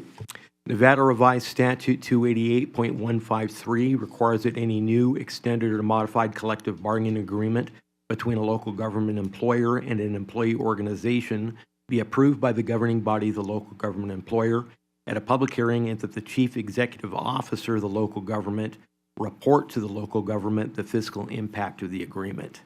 A tentative agreement has been reached regarding the 2023 through 2025 negotiated agreement between Clark County School District, or CCSD, and the Police Administrators Association of the Clark County School District, or PAA. The tentative agreement extends most previous contract terms and changes the following articles. Article 1, definitions. Article 9, personnel files. Article 11, association leave. Article 15, workday. Article 20, professional compensation. Article 21, health and welfare benefits and physical examination. Article 27, progressive discipline. And Article 33, the terms of the agreement. CCSD and PAA drafted a new negotiated agreement which modifies the previous agreement approved by the Board of Trustees on January 13th, 2022. The new agreement includes the following changes. The starting salary of lieutenants is raised to an amount equal to 20% more than the maximum base salary of sergeants. Number 2, the starting salary of captains is raised to an amount equal to 12.5% more than the salary of lieutenants. The term of the agreement, number 3, the term of the agreement is extended for an additional 2 years till June 30th, 2025. The term of this agreement, other than the increase to salaries in the first year of the negotiated agreement contained in Article 20 of the negotiated agreement, will be effective prospectively from the date of approval and signature. The salaries for the first year of the negotiated agreement contained in Article 20 of the negotiated agreement will be retroactive to July 1st, 2023. The fiscal impact of the changes to the agreement is a cost to CCSD of approximately $763,000. A fiscal impact analysis has been provided, which summarizes the expected fiscal impacts of the negotiated changes. This is the time and place to conduct a public hearing on discussion of and possible action on approval of the 2023 through 2025 negotiated agreement between the Clark County School District and the Police Administrators Association of the Clark County School District. Thank you, Mr. Hall. Colleagues, I don't see any public comment on this particular item. I'm going to turn it over to colleagues. Trustee Williams. I was going to make a motion. Thank you, Trustee Williams. Colleagues, this public hearing is now closed. Thank you, Madam President. At this time, I'd like to make a motion to approve item 3.04, the approval of the new negotiated agreement 2023 to 2025 between the Clark County School District and the Police Administrators Association of the Clark County School District. Thank you, Trustee Williams. Trustee Guzman. I'd like to second. Thank you, Trustee Guzman. Colleagues, we have a motion by Trustee Williams, a second by Trustee Guzman. Please cast your vote. Thank you, colleagues. That motion passes 7-0. Thank you, Mr. Hall. Appreciate your time and your effort and your work to get us here. All right, colleagues, we're going to move on to item 4.01, public comment on items not listed as action items on the agenda. If there are members of the audience who would like to provide public comment on, in this section, have not submitted a yellow public speaker card, please do so now. Once we begin with the list of individuals who signed up in advance, we will no longer be taking yellow cards. Okay, we're going to begin with individuals who signed up in advance. We'll begin with Jeremy Herman, followed by Robert Foster and Ashley Searcy. I also want the record to reflect, colleagues, that we have a couple of members of the audience who are here to speak on Ruth Deskin Elementary School, and this item. He can come over here. Thank you. On Ruth Deskin Elementary School, we have received communication from interim superintendent and her staff regarding the work that's being done to address concerns that have been sent. There's been work that's being done to address the concerns that have been shared to us via email, actually, by Mr. Herman. Welcome. Are you Jeremy? Yeah, I'm Jeremy. Okay, hi, Jeremy. Hi. Let me know when. Please Okay, go ahead. thank you. My name is Jeremy Herman. I'm a parent of a third grader at Ruthie Duskin Elementary School. I'm the chair of our SOT. Been in the SOT for 7 years. Been heavily involved. We are here because our school is in crisis, and our principal, Jessica Robbins, is the cause of that crisis. I've had kids at Duskin for 8 years, and I was part of the SOT team that helped hire her. We interviewed 3 candidates, and we selected her. I thought she was going to be great for our school, and I was sadly mistaken. She has damaged our school significantly, and we parents here, lots of scared and angry parents here, we're here to try to undo that damage. So this is just a small sampling of the parents who support our efforts. I created a petition. Nevada law says that if 5% of the parents of Duskin kids sign the petition, that we can request an investigation by this board. So I created such a petition, and I stopped collecting signatures at 58. We needed about 27, so I stopped at 58. So I personally started having problems with Ms. Robbins about 6 months ago. Retaliation and an escalation, and I tried to de-escalate constantly, but she kept escalating. And my break point happened at our first SOT meeting this year, where I was elected chair, and she violated state law by ending the meeting 9 minutes into the meeting. So let's see. Then I started talking to other parents, and I realized that the problems that I was having were insignificant compared to the problems that other parents were having and other kids were having in our school. Especially problematic was the stuff that was happening in our special needs classrooms. And there are lots of parents here who have kids in those classrooms. We're having kids elope from the school on a regular basis. In 1 week, we had 3 kids elope. And 2 of those we caught on video. And one of the parents whose kid eloped is here in the audience, and she's going to speak today too. So our kids are not safe. And then they're being brought back into the school, physically restrained, brought back into school. And I believe CCF 624 reform is required to be filled out within 24 hours after such an incident, and they're not being filled out. One of the parents who's here to speak said that she found out 2 weeks later, and only because another parent had asked CCSD police to investigate. So we've got, let's see. There's also talk about financial improprieties among the staff. I'm not privy to those records, so I can't speak to that. I've done some very basic research, and it seems that there are some red flags, and we would like those investigated. So I'm asking you to please help us. Like I said, we are a school in crisis, and we need help. We want Ms. Robbins dismissed. Thank you. Thank you for your petition too. Thank you for your public comment.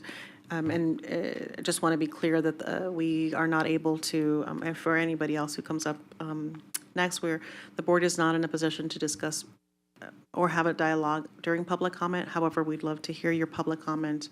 And at the same time, I will repeat that we have been notified of the concerns, and our interim superintendent is working hard to address that with her staff, those concerns with her staff. Additionally, there is, because of personnel issues with staff, we're not able to discuss, but we're happy to discuss and engage in a discussion regarding staff at this time.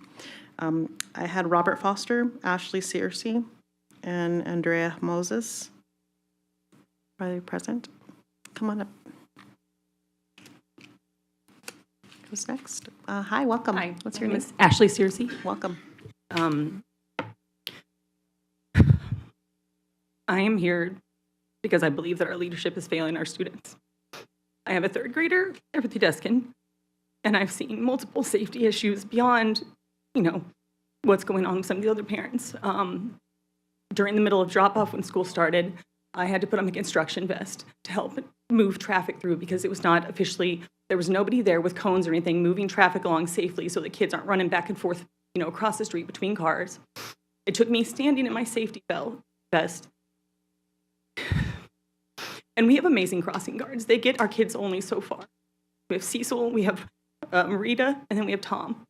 But it took me standing there, and I know our principal saw me do it, and she even said, "Are you going to stand there and do that?" And I said, "Yes, somebody has to protect these kids." And so it took, a couple days, but finally somebody came out there and started putting cones down. But it took me doing that for them to actually do something. And the fact that the parents have to step in and do this, it's not okay.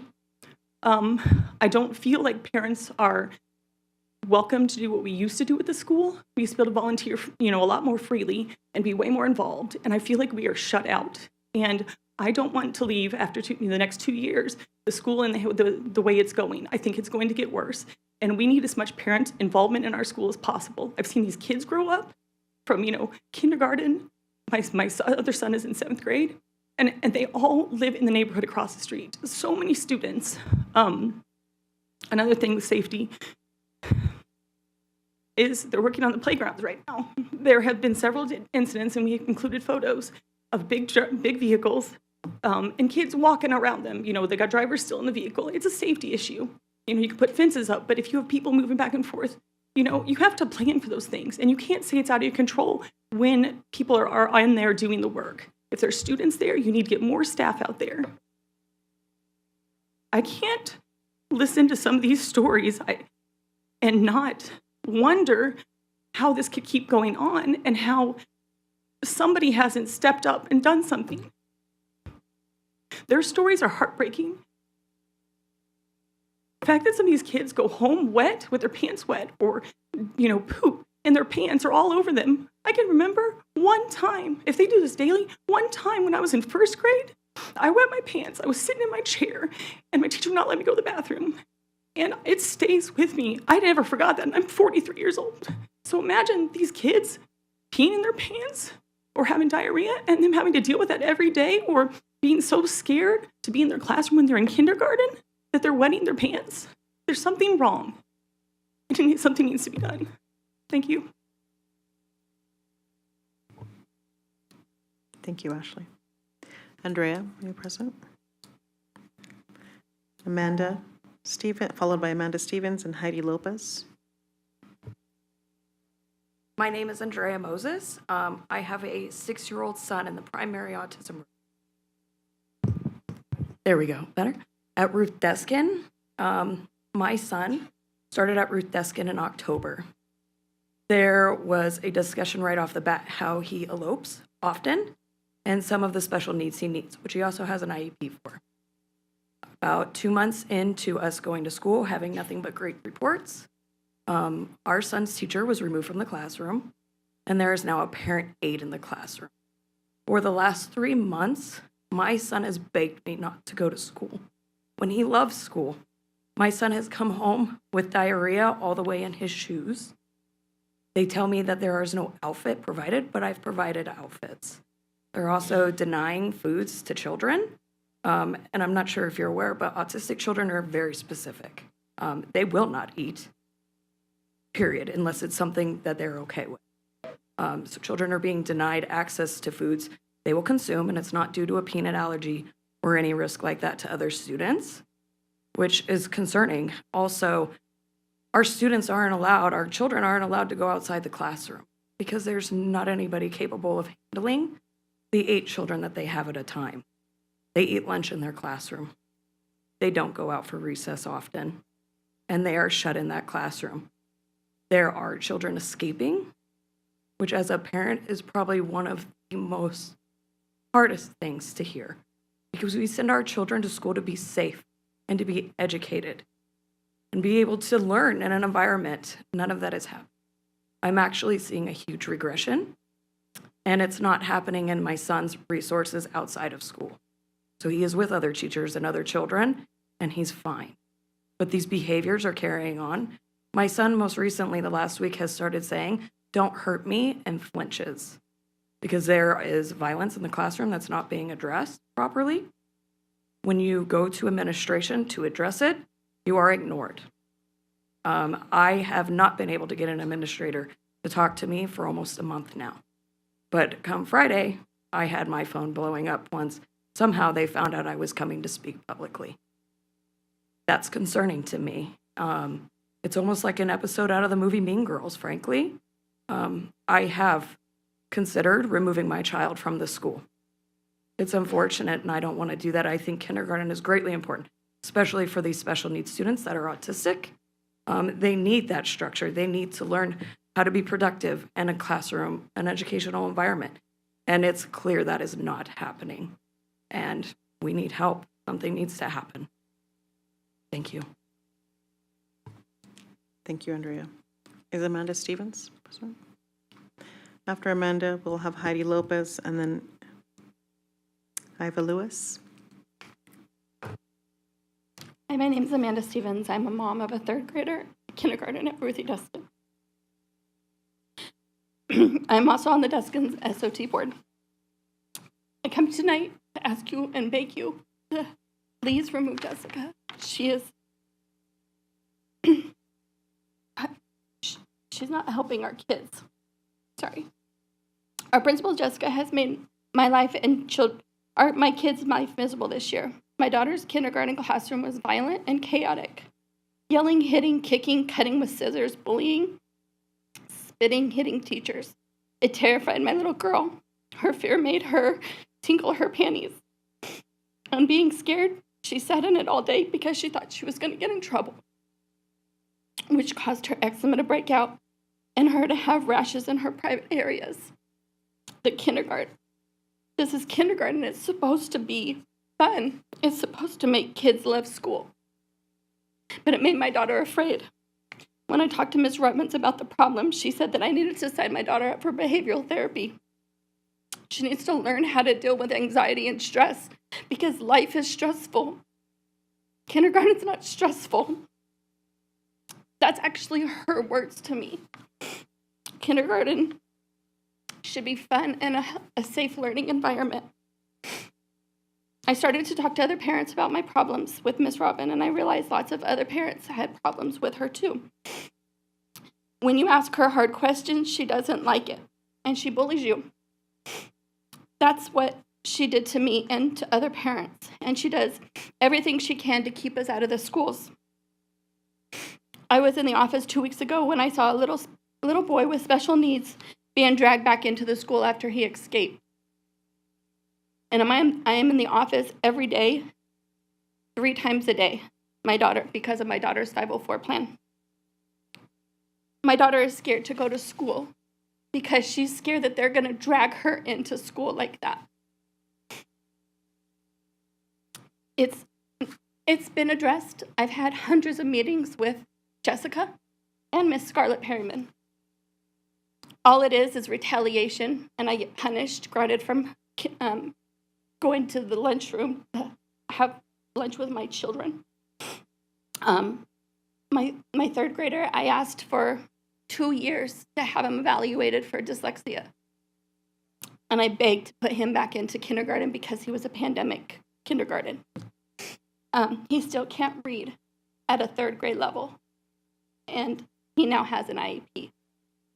I'm asking you, please protect our children and help us get rid of Jessica.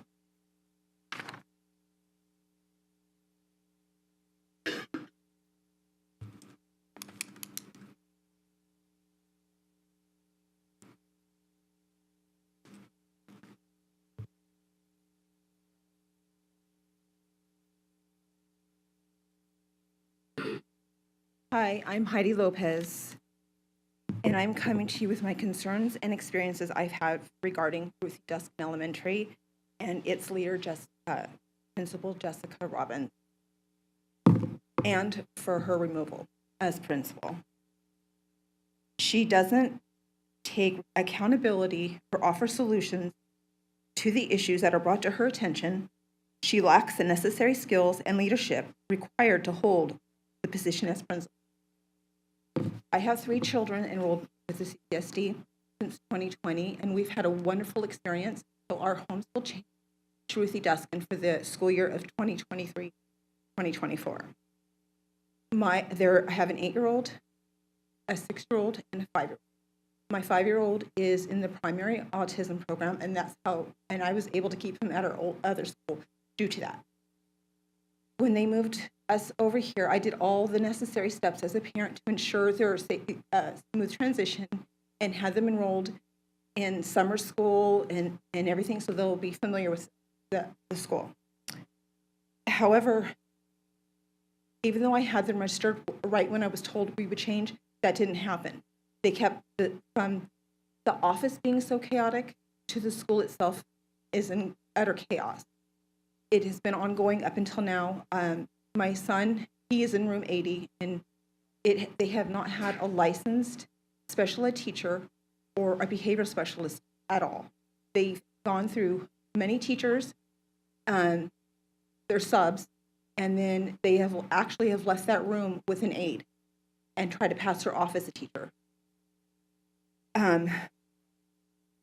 Every time that issues have been brought to her attention, she's made me feel like it was isolated. When come to find out, I wasn't the only parent that had voiced concern. My son, in his IEPs, they've always been wonderful. They always describe him as a loving, caring boy. But at Ruthie Deskin, when he started hitting and biting, I came to them with those concerns, and they used it. They weaponized his autism against him, and I ended up ultimately having to remove him. Now the school we're at, I get nothing but good reviews, just like before. So it's like night and day. Something is wrong in this school, not just in this classroom, but in the office. If you were to walk around that school, you can see it. The playground, there's no playground.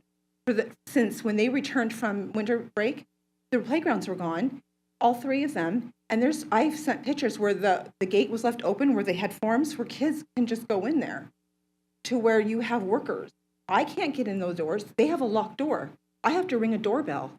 And yet you got workers that can travel all over. Please take a good look at Ruthie Deskin. Thank you. Heidi Lopez? Present? Oh, Heidi, forgive me, Heidi. Iva Lewis, followed by Vicky Crydell, and then Chandra Richburg.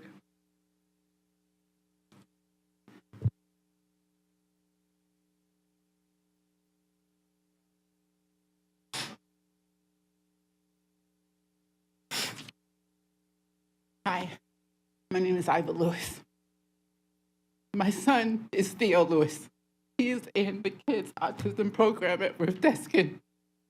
I am the parent that you've heard about their kid being sent home like this.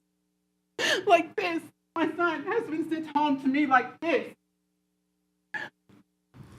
If I had the proper principal, I wouldn't have to pick up my child like this. If that principal did her job, I wouldn't have to worry about my child. My child elopes. That's in his IEP, and they know that. But yet, they have yet to help me, help my child, anything. If anything,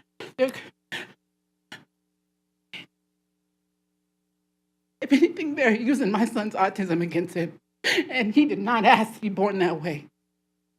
So as his mother, and as his voice, I'm asking you guys to help us. We are in a crisis at Ruth Deskin. Ms. Robbins is not doing her job.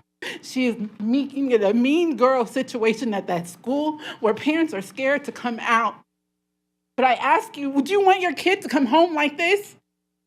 Do you want your children to come home like this? I'm asking, do you want your children to come home like this at all? You keep her there, your children are coming home like this. My son will continue to be sent home to me like that. It's not fair. And then on top of him being sent home to me like this, just recently, I got information about him being handled improperly because they had to use physical restraints on my child. If you have to do physical restraints on a child, you have 24 hours to notify that parent of what is taking place. I was not notified until the 8th. This happened on the 26th. The assistant principal called me to reassure me over and over again, Mom, don't need to worry. We've done our job. Clark County School District has done their job, and there's no reason to investigate. It's a whole lot of things that you guys need to investigate. It's starting with her. So I'm asking you and I'm begging you, do your job. Investigate her. It's time to remove her. It's time. That's all I ask. Do your job, remove her. Because it's not fair to our kids, it's not fair to our students. These children didn't ask to be born that way. They didn't. And it's not fair. So I ask you to please, please, I'm begging you as a mother to please investigate her and do your job and remove her. Give us something, give us a principal that's going to stand for our children, that's going to fight for our children, that's not going to send our children home like this. That's all I ask. Thank you. Vicky Cardell, Chandra Richburg, and then James Bayless. Good evening. My name is Vicki Cridell. For the record, I'm a reading teacher in Clark County, and I'm the president of NEA of Southern Nevada. I'm here tonight to speak about Teachers Health Trust. Now, I wish that I could say that our health insurance is absolutely amazing. I'd hope that under Mr. Zumtabel's leadership that everything would improve to the point that educators could easily access and afford their health care benefits. But when I asked the educators in my Facebook group, they said they were still having issues. Here are their biggest concerns. First of all, educators don't know how to determine on their own when something is a true emergency. The doctor tells you to go to the emergency room, later THD says that was non-emergency, and then it becomes more expensive for them. Their ER copay, your second copay in the year, is $750. There are teachers that are not going to the emergency room because they don't have an extra $750 available. We still have providers dropping THT. I'm going to try to get a more complete list to send to THT so that they have that. Our prescription service, or Surpass RX, is terrible. Many educators have had their medication, including myself, denied, put on the exclusion list. I will need to pay $3,000 per year to get my osteoporosis medication. That's now on the exclusion list. And educators are still fighting to get the diabetes medication, the insulin that their provider wants them to take, because it's being denied. That is a real thing, and it is happening, and they're not lying. Our benefit year is October to October. Why? Why can't we have our benefit year be calendar year? January 1st to January 1st. It would make things a lot easier. Educators reported to me that it's still taking some time for doctors to get their claims processed. Mine all got paid, but it does take time, and some providers are sending bills to the teachers because it wasn't paid. Having a $7,000 individual deductible or a $15,000 family deductible is a lot. And it's making some of us unable to get the care that we need. The reality is that THT is still a huge barrier to retaining licensed educators in this district.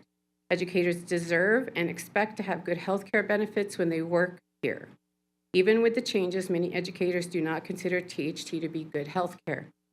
Some have left because of our health insurance. And even though we have the raise in employer contributions that was negotiated, that will just maintain the current level. It's not going to improve our benefits at all, I was told. So if we don't improve our health care benefits, you will not be able to stop more educators from leaving. Yes. Thank you.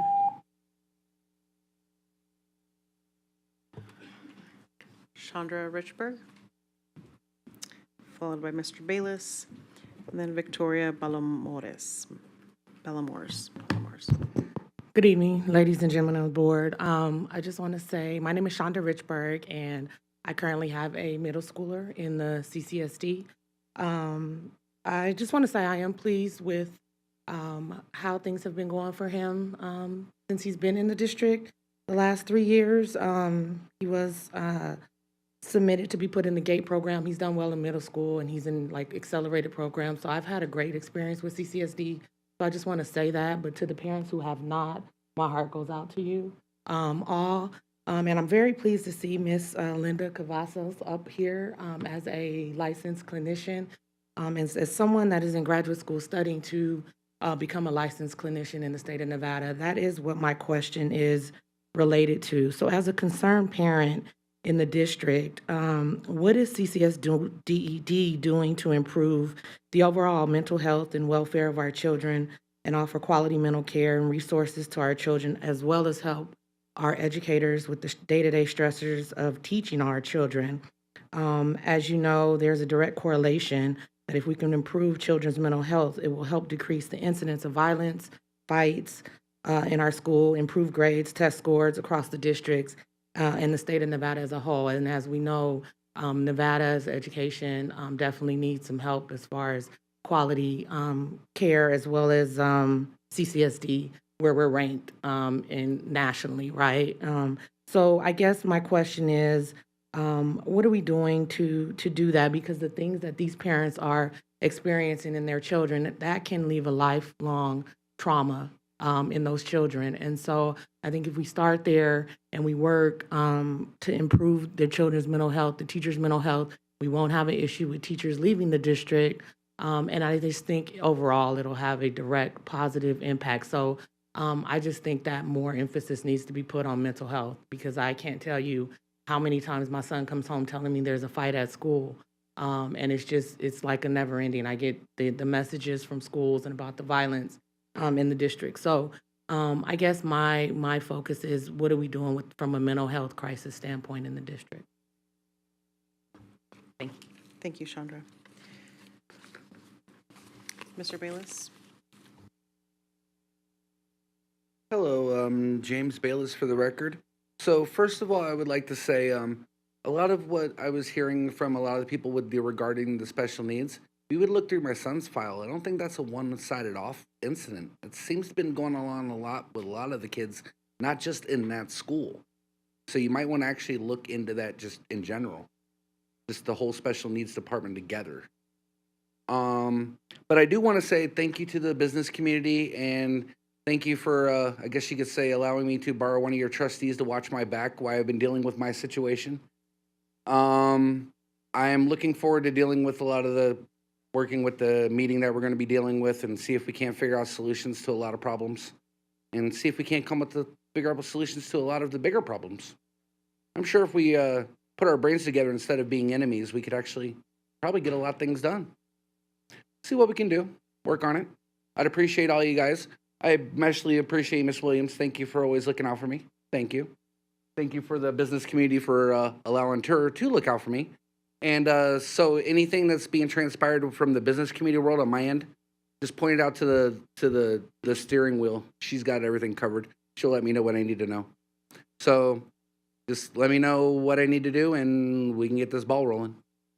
Thank you so much, guys. You guys are awesome. I guess you could say sorry for a lot of the hostile feelings. A lot of it wasn't directed towards you. It was directed towards, obviously, a spare wheel we didn't need around. But I apologize if anything came derogatory towards you women, because it wasn't towards you women. It was mainly for one person only. But I apologize for any mean comments that came out of my mouth in the past. I can't promise it won't happen again. But have a good day. Mr. Bayless is a comedian today. Today? Try every day. Victoria Balomores. I believe Brandon Summers is next, and then we'll move to yellow cards. My name's Victoria Balmores. I have 2 children at Ruth Deskin, and I've had a numerous amount of probably conversations with Jessica Robbins. You've heard some of the other parents. I have a 3rd grader who's come home, and I don't know what kind of subs you all hire, but cussing at kids, if it was the old days, I'd probably take them out to the back of the gym and beat them, because there should be never a time that anybody cusses at someone else's child. It's just unheard of. And when you bring these concerns up to the school, I'm sorry, don't blow smoke up my backside. Be honest, if you're not going to do nothing, than tell me straight off, because she tries to give you this warm feeling, but she doesn't do anything. It's still the same story. It's not been once that my third grader has come home, and it's just, I don't know what kind of teachers are being hired for this school. And she thinks they're all great teachers. I have a fifth grader that for 2 years, she tried to not go to school because of teachers, the way that they treat children. If you don't want to be there, don't take the job.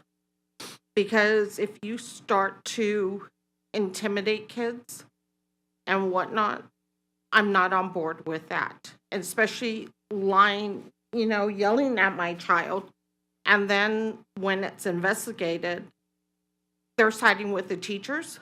You're going to tell me that my child lied to you, that someone was up in their face yelling at them for something they did not do? There is no investigation that's done. It's just swept under the carpets.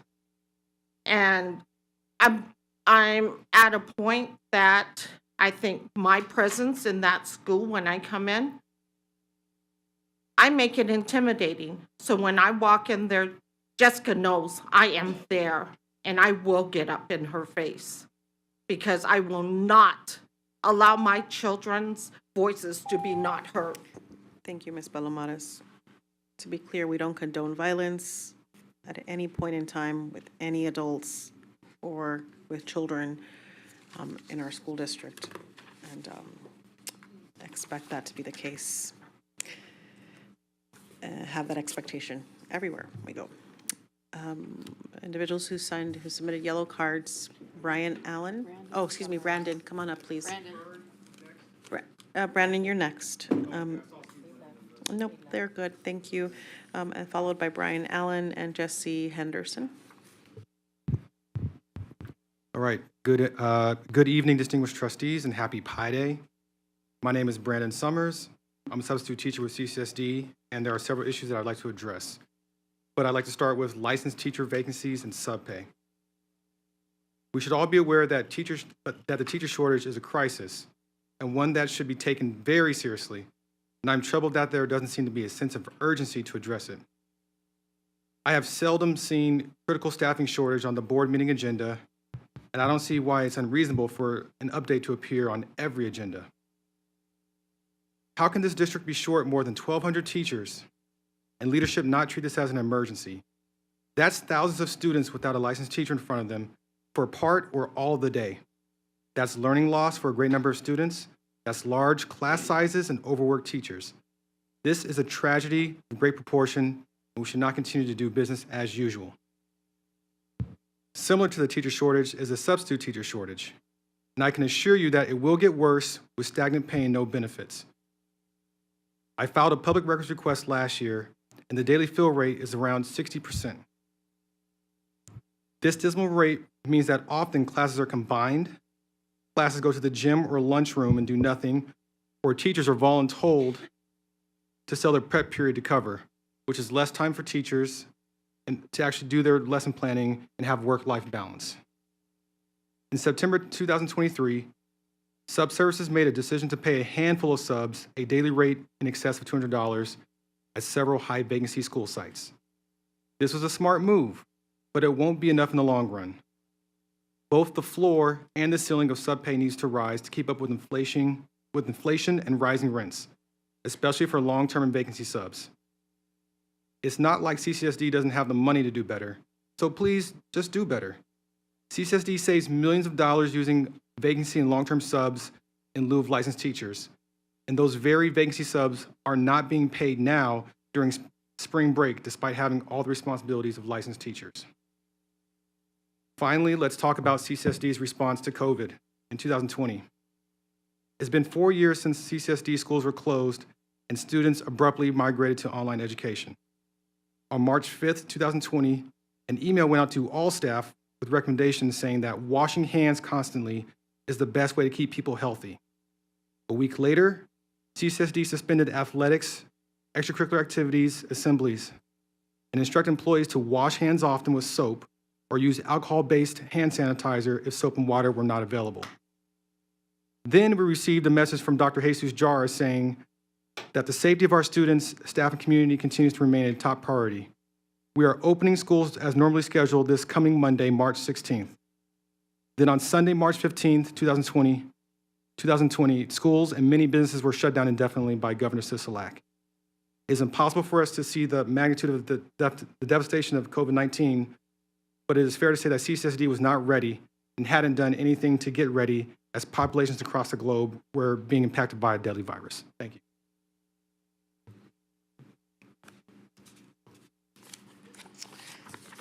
We have Brian Allen present, followed by Jesse Henderson and Dr. Beamel.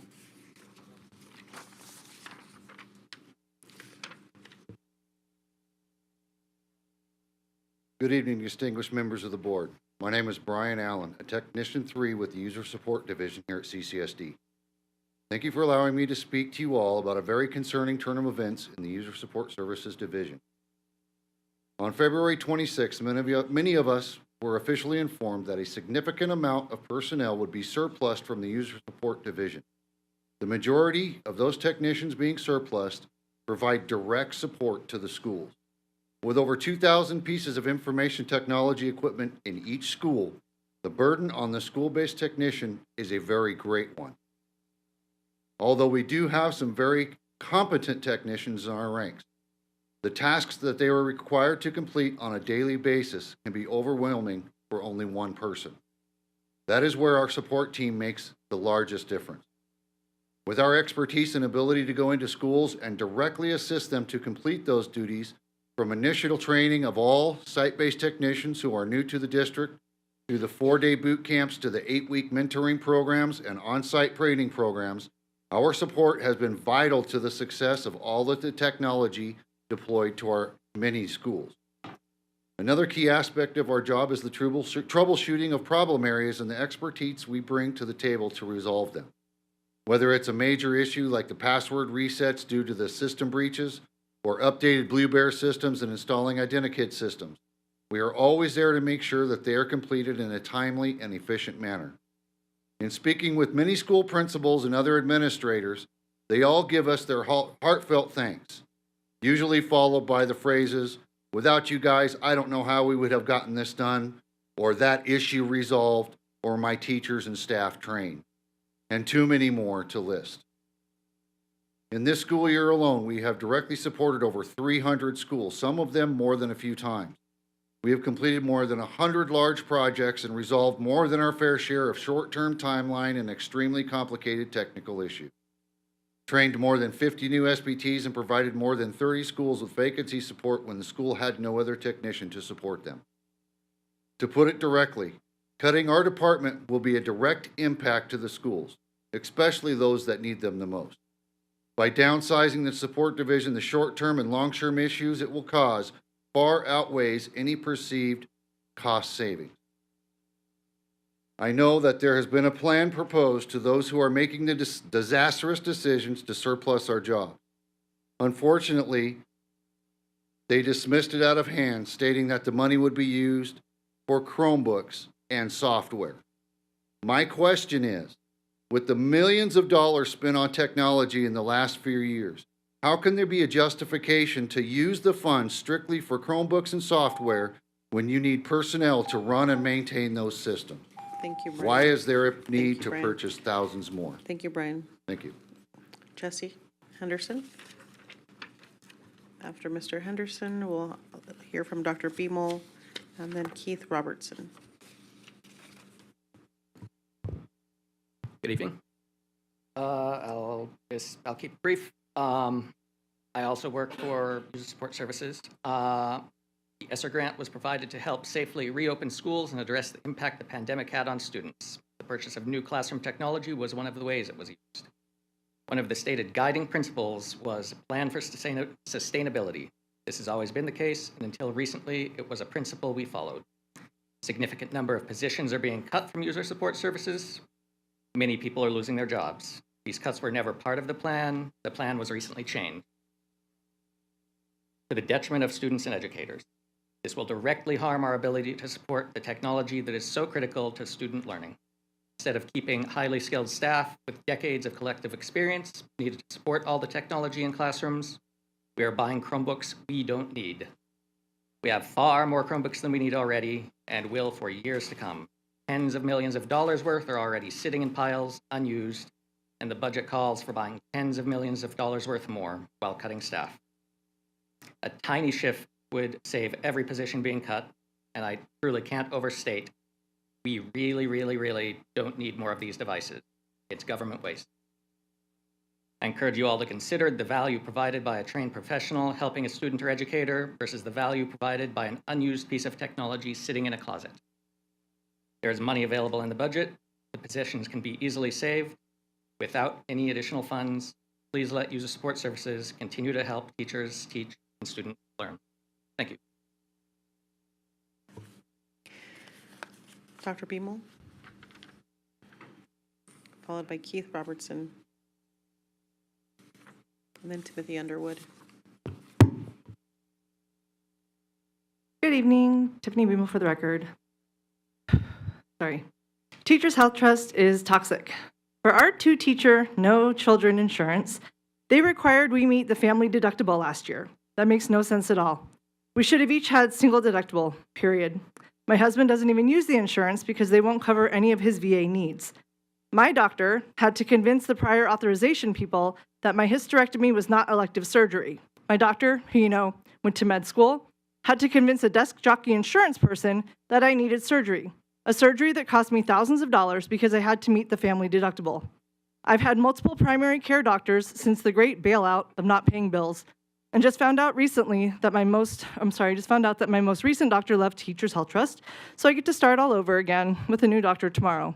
Do you know how difficult it is to constantly start over with primary care doctors? Now, I just found out this afternoon that the new migraine medication my neurologist wants me to try to get me off of the harmful meds I've been on since I was 16 were denied by my fantastic insurance. Our prior authorization for meds go to Canada, so I can't even get a Y in a timely manner because they're on a different time zone in a different country. If you look at the CCSD teacher Facebook group, teachers actually don't know what constitutes an emergency, when they're allowed to go to urgent care, when they're allowed to go to the ER, when can they seek help? Nobody knows what they're doing, nobody knows why, and when they do it wrong, they get a ridiculous bill for thousands of dollars months later because it wasn't really an emergency. When is enough enough? Seriously, I get it, but throwing good money after bad is stupid, and we need to stop. I also feel it's important to talk about social studies Tier 1 materials, specifically for world history. The pacing guide, curriculum, and unit plans are not great. The pacing guide does not line up with all the Tier 1 materials you've purchased and spent so much money on from Cengage, and teaching thematically is harmful. The College Board moved away from that model for AP after 2 weeks because they realized how much it did not work. This desperately needs to be revisited because it's very Eurocentric and whitewashed. Supporting question number 2 on the unit plan is, why was Christianity so popular? Not any of the other world religions from the ancient period, a focus on Christianity. It needs to be world history, not European. This is why College Board rewrote their curriculum exam description and moved European history to a separate class.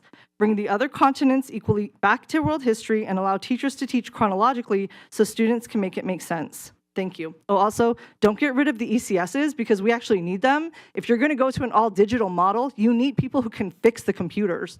Thank you. Keith, is Keith present? Timothy Underwood, and then Edward Sotelo.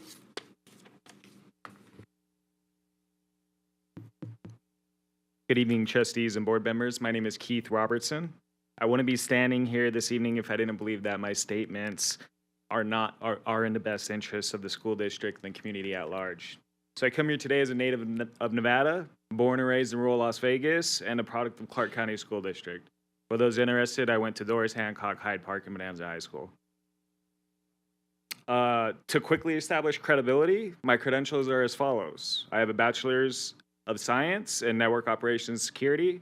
I have an MBA from UNLV's executive MBA program. I've held upwards of 20 active technical certifications, most focused on networking and security, but proficient in full stack infrastructure. I've worked in technology professionally over the last 20 years, kind of working my way up, starting from the ground floor, doing user technology services, never for CCSD, just to clarify. I've never been employed by CCSD, just to clarify. But what brings me here this evening is a recent 470 publication that was released to the public via the Bonfire portal, easily valued in the tens of millions of dollars. The solution specified in the publication is what is known as an on-premise controller-based architecture leveraging monolithic software for device management. That's as technical as I'm going to get tonight, and then I'm going to lay it out. The technology specified uses architecture that dates back to 2005, nearing two decades old technology, and effectively the same thing that the school district is already running. There's a more centralized management portal, so on and so forth, but it's effectively the same thing. I'd venture to say that there's not a single person in this room that uses a piece of modern technology for learning, enablement, or to do work on something that is effectively the same piece of equipment from 20 years ago. To put things in perspective, this evening, I'd like to leave you with some fun facts from 2005. MySpace was still the social media platform of choice. Blockbuster was still around. And lastly, the hottest mobile phone at the time was a popular flip phone known as the Motorola Razr V3. Some of you may recognize it. That was also before the BlackBerry trend, just so you know. In summary, I urge the district to take a step back and truly evaluate all solutions before locking in a legacy technical architecture for the next 7 years. That requires such a large capital investment, granted a lot of it's subsidized. Please don't enable our students, the teachers, and staff by procuring the flip phone of network infrastructure to provide internet connectivity. Thank you for your time.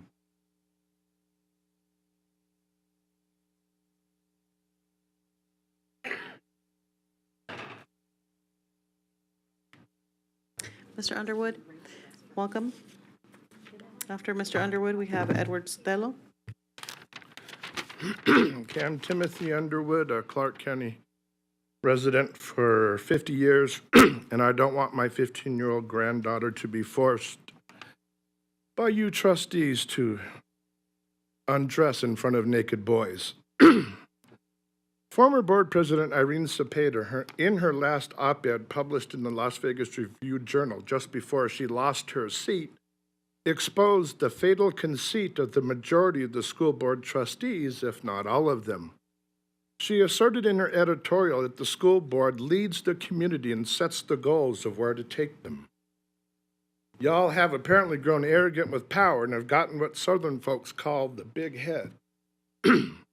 In your closed-mindedness and narrowed and faulty vision, you've created a proverbial fustercluck of bad policy on top of bad policy layered over with anti-scientific ideology to the point where premature sexualization of minor children without parental consent is accepted policy. And district-wide racial segregation and other kinds of institutional violence has enforced murderous tribalism among our school children. Las Vegas cannot afford any more headlines like the one today about the killing of Rancho High School student Jonathan Lewis Jr., of which none of you has said his name, and which you should, because he was a Rancho High School student under your policies. All this with the Clark County School District failing to meet even the most basic of educational metrics. Nevada remains last in the nation. This district needs a complete overhaul and a 180-degree change in direction. In other words, put the politics down slowly and back away from the school children with your vicious ideologies. The new superintendent must know this.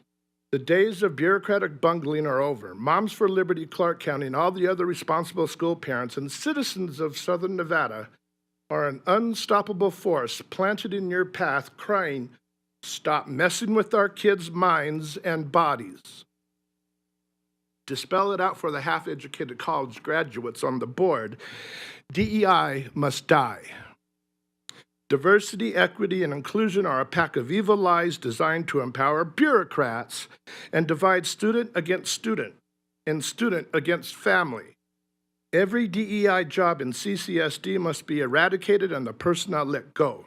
The savings on the personnel payroll and department budgets must be redirected to teacher pay and teacher pay only.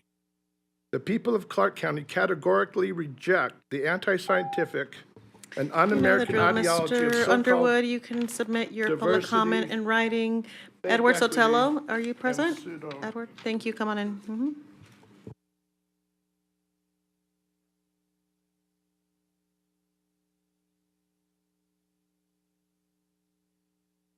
Hello, my name is Edward Sotelo. I'm a parent of a child that goes to Ruthie Deskin. I have a third grader and a kindergartner. My daughter attended preschool and loved going to school there. Now that she's in kindergarten, she cries every day before going to school because she witnesses students disrupting the class, students spitting at teachers, stabbing other students with pencils, screaming profanities at the teachers. She was terrified to go to class. When we asked Ms. Robbins for support in removing disruptive students, her response was, "We need more data on the child before we can make any decisions," whatever that means. Instead of removing the disruptive child, my child would move to 3 different teachers and had to adapt to a new environment every single time. I believe consistency in the learning environment is key to a proper education.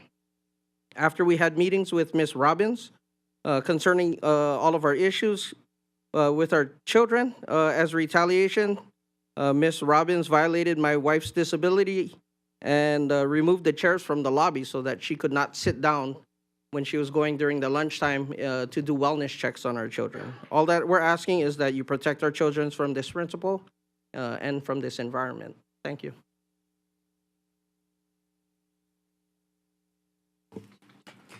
All right, colleagues, that concludes public comments. We're going to move on to item 5.01. That's the upcoming meeting of the Board of Trustees on Thursday, March 28th at 5 p.m. here in the boardroom. Looking to move to item 6, adjournment. Trustee Williams. Thank you, Madam President. At this time, I'd like to make a motion to adjourn. Thank you, Trustee Williams. Trustee Bustamante Adams. Thank you, Madam President. I second that motion. Thank you, Trustee Bustamante Adams. Colleagues, we have a motion by Trustee Williams, a second by Trustee Bustamante Adams. Please cast your vote. Thank you, colleagues. That motion passes 7-0. Have a great evening, everyone. The meeting is, the time is 7:15 p.m. Thank you, colleagues. Have a great evening.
Thank you.